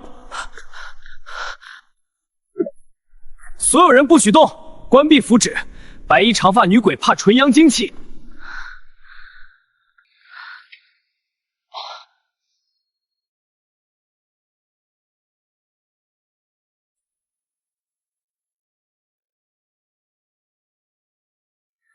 现在怎么办？他在试探我们的阳气强度。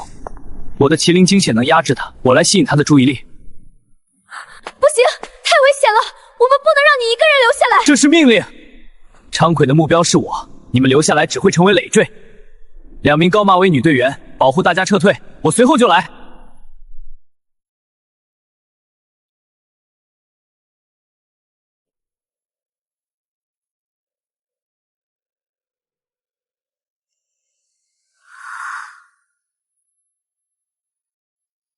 你本是西周时期的武道传人，因执念不散化为昌奎，守护墓穴千年，何苦再造杀孽？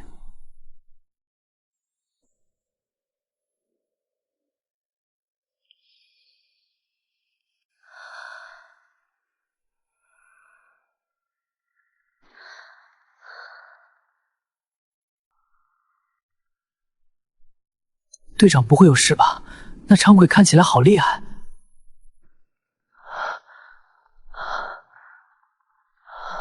队长的武道能力远超我们想象，他一定能安全过来。我们做好准备，一旦队长过来，就立刻前往墓穴入口。所有人准备！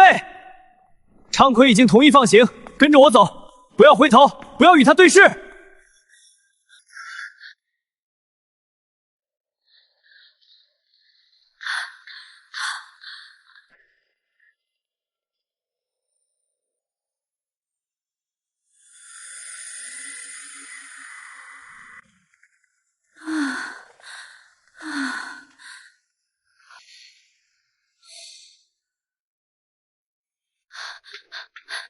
黑衣队长，昌奎为什么会放过我们？他最后指向通道深处，是不是有什么提示？他守护的不是墓穴的财宝，而是西周武道传承的秘密。他看到我身上的麒麟精血，知道我能看懂传承，所以放行。他指向的方向是墓穴的核心区域，那里藏着真正的武道秘籍。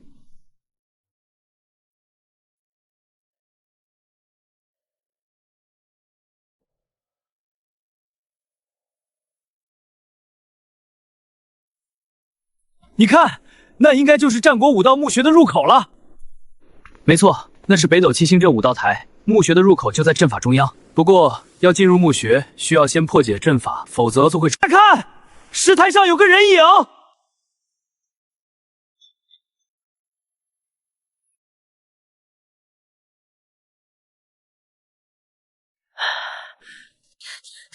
喂，危险！不要过去！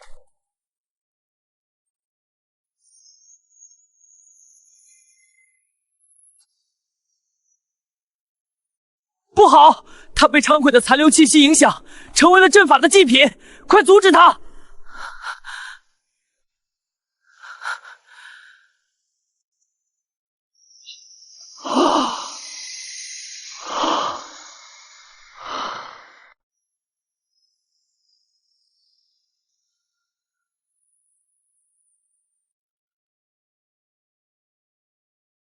里面的凶险远超之前遇到的所有危险。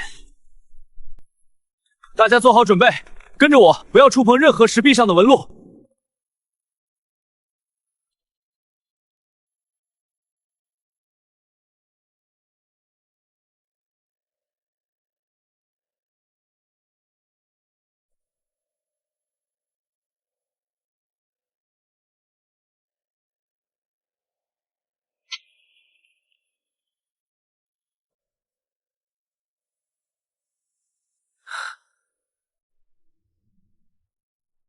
这是西周时期的守护阵纹，刚才金发男子的牺牲只是暂时激活了入口，里面的机关并未解除。双丸子头女和马尾女在前开路，用微光手电照亮地面，紧跟我的脚步，不要偏离路线。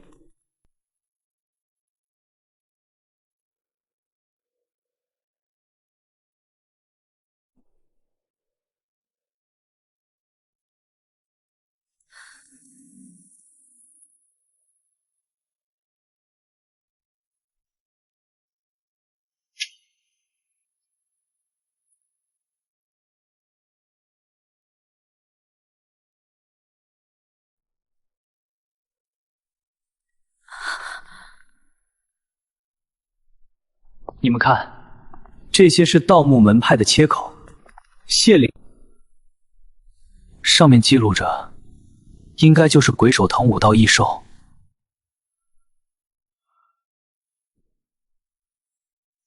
鬼手藤就是古籍中记载的九头蛇柏，据说它的根系能深入山体。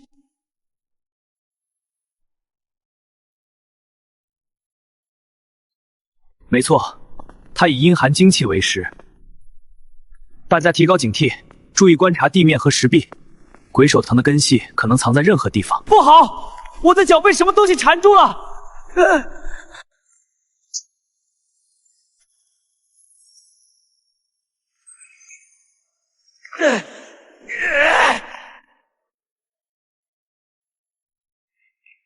好痛，这藤蔓太硬了。鬼手藤的根系蕴含武道精气，普通攻击没用。丸子头，给我血来！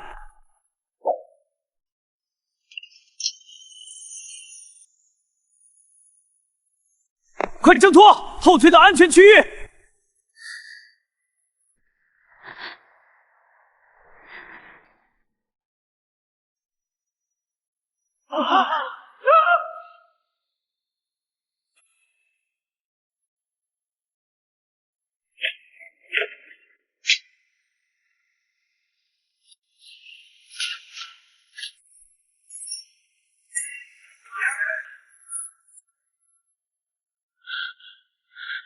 这样下去不是办法，藤蔓太多了，我们根本抵挡不住。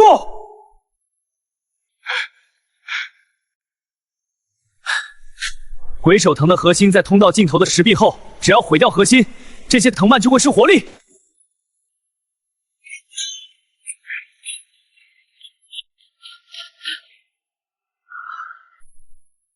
你们用纯阳符纸缠住花苞，我来用黑刃攻击。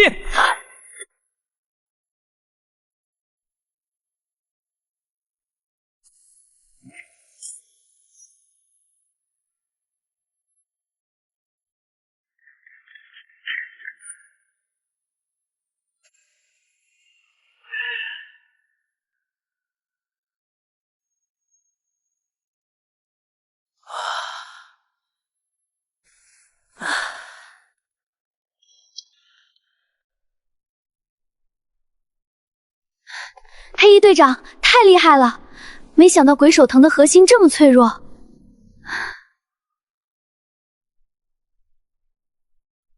鬼手藤的核心蕴含大量阴寒精气，才能一举摧毁。大家休整5分钟，我们继续前进。前边应该就是墓穴的主墓室区域了。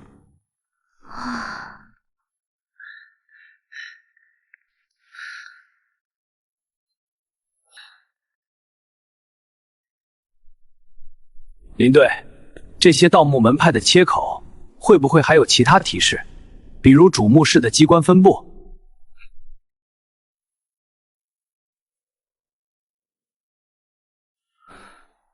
除了提到鬼手藤，这是一种古老的武道占卜方法，或许主墓室的机关需要用它来破解。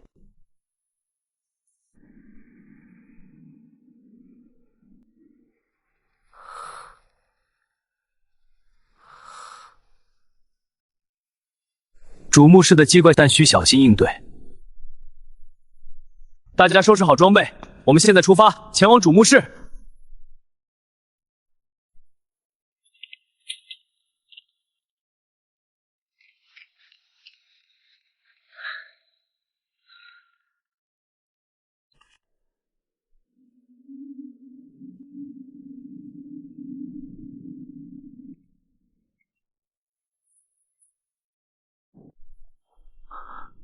这血土的腥气比预想中更重，说明墓墙后新玉结千年。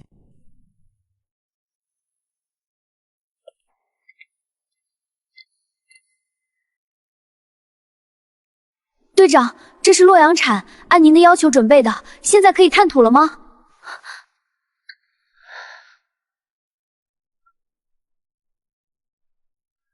我先打洞探查墓墙后的情况，确定机关位置后，再想破解之法。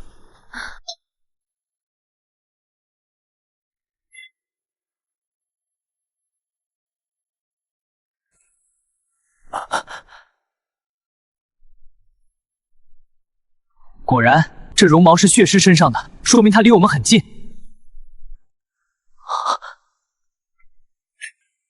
血尸，就是你之前说的刀枪难伤的武道体吗？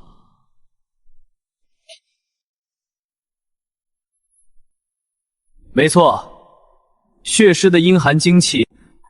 那我们该怎么办？难道就这么放弃？你们看这块木砖是机关的核心节点。丸子头女，另一名工装女，你们用工兵铲在石墙夹层中的分酸。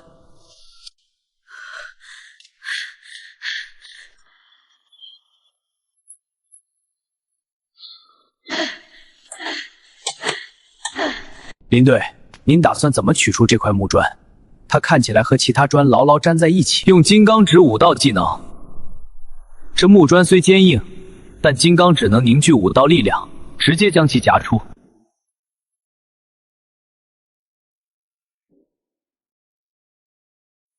金刚指！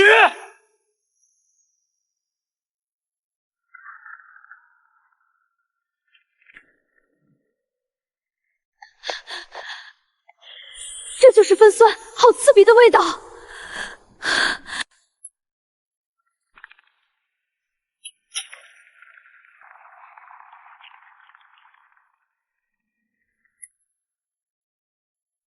大家再退后一些，分酸腐蚀性极强，切勿靠近。等分酸全部导出，我们就破墙进入墓穴。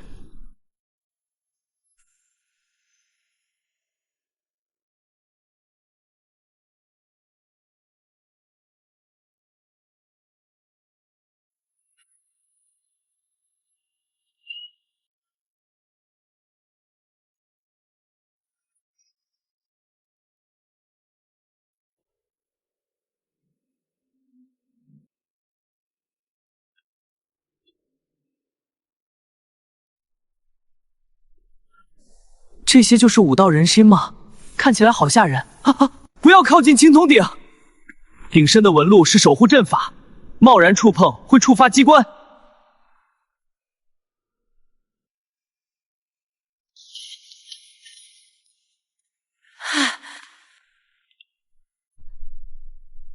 这些纹路与战国帛书托本上的北斗七星格局一致，果然是武道阵法。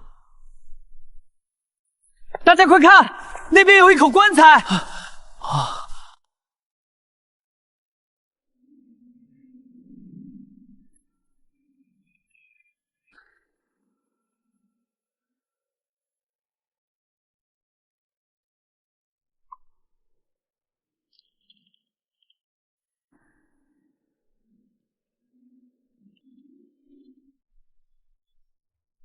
这就是血尸武道体的藏身之处，棺材上武道的血。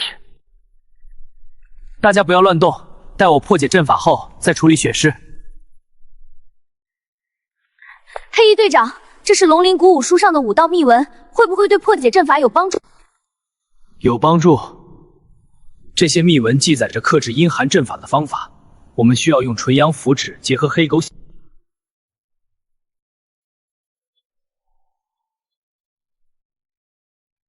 阵法已被压制，血尸暂时无法突破棺材。白发老者，你们尽快记录墓穴脉信息，我来守住棺材，防止血尸苏醒。这里记录这个纹样。明白。继续，下一处。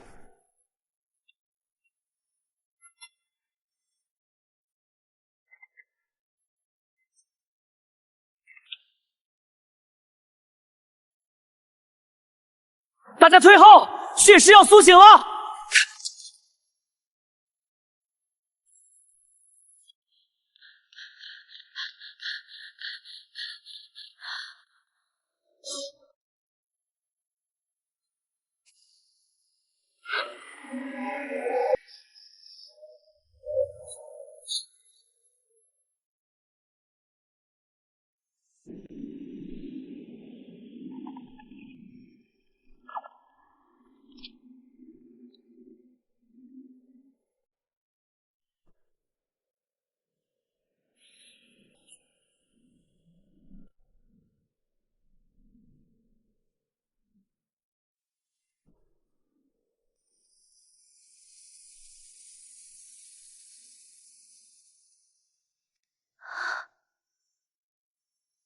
黑衣青年，这玉干的血珠，真的是血尸武道体的精气凝结吗？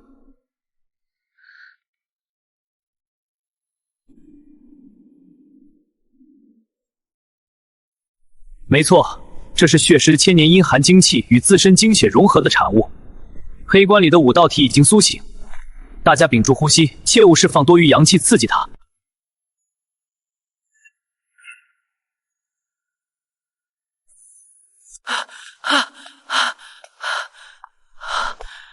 这力量也太恐怖了，我们真的能应对吗？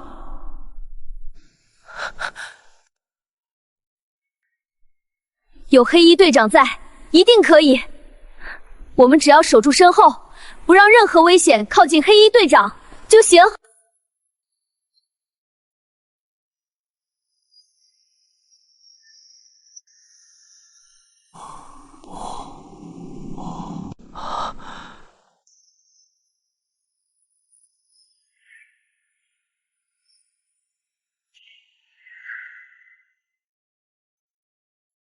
不行，他的千年怨气太重，王岩只能传递基础意念，无法化解他的执念。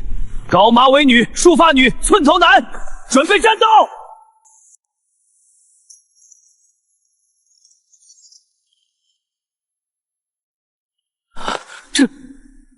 这就是血尸武道体，因执念化为血尸，今日只能以武道破局。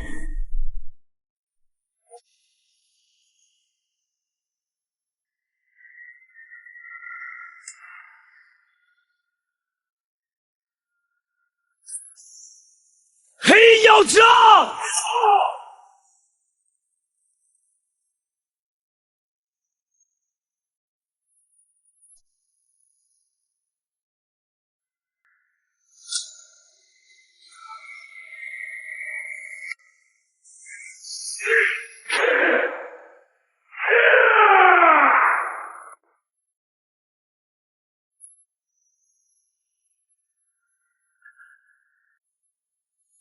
这就解决了，太厉害了！他的细胞活性远超普通生物，对武道研究有划时代的意义。林队，刚才你和血尸的沟通，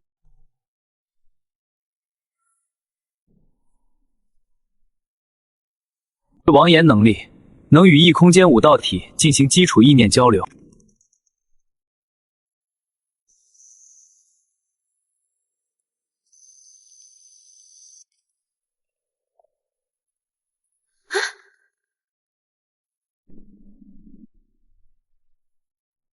这些是上古武道文字，记载的是异空间初代守护者的事迹，与传说中的武道传承有关。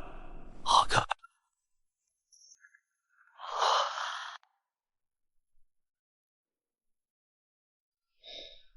这盗洞是1周内挖成的，有人比我们先进入异空间，而且遇到了危险。血迹中含有阴寒精气。 应该是被异空间内的武道生物所伤。抱歉。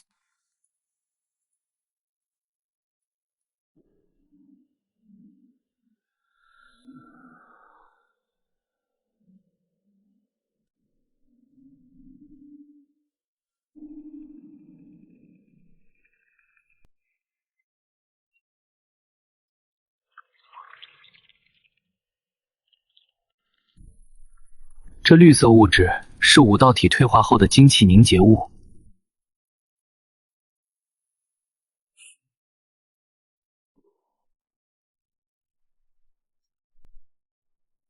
这是7星移关武道阵，每一口关内都可能藏有机关或武道生物，撬开的这口只是诱饵。大家不要触碰任何一口玉关，跟着我沿着7星纹路的生门前行。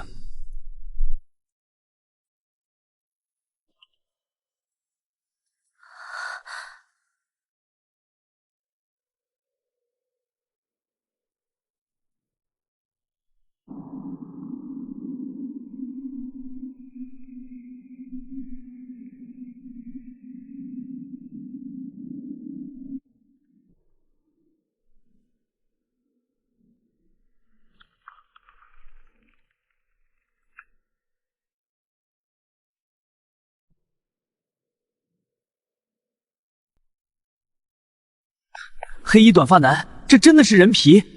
异空间武道体竟能完成如此完整的退化。没错，这是血尸武道精气滋养下，武道体需褪去凡胎，才能凝聚纯阴武道本源。这张人皮就是退化后的残留。按常理来说，生物退化多是局部形态改变，如此完整的人皮退化，真的符合武道逻辑吗？ 异空间的武道传承远超外界认知，我们目前掌握的信息有限，只能慢慢探索验证。高马尾女的推测有道理，或许这是异空间守护者的特殊传承仪式，而非单纯的生物蜕年。你觉得这种可能性大吗？不排除这种可能。上古武道这御勇退化，或许就是成为守护者的必经之路。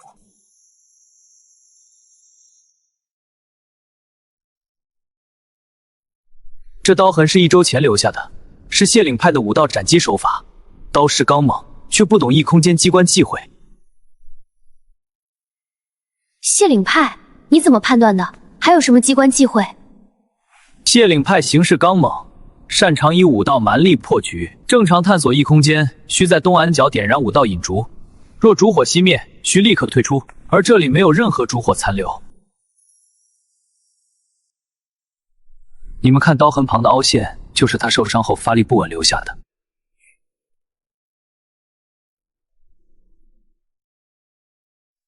黑衣短发青年的观察力太惊人了，仅凭一道刀痕就能推断出这么多信息。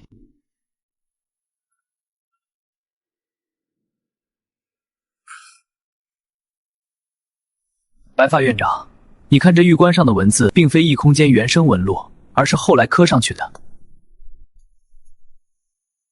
难道这是幽灵种武道机关？就像之前异空间出现的重叠场景？不是幽灵种，是因为刻写者分属不同武道传承，我们需要结合异空间守护者的生平，才能推断出真相。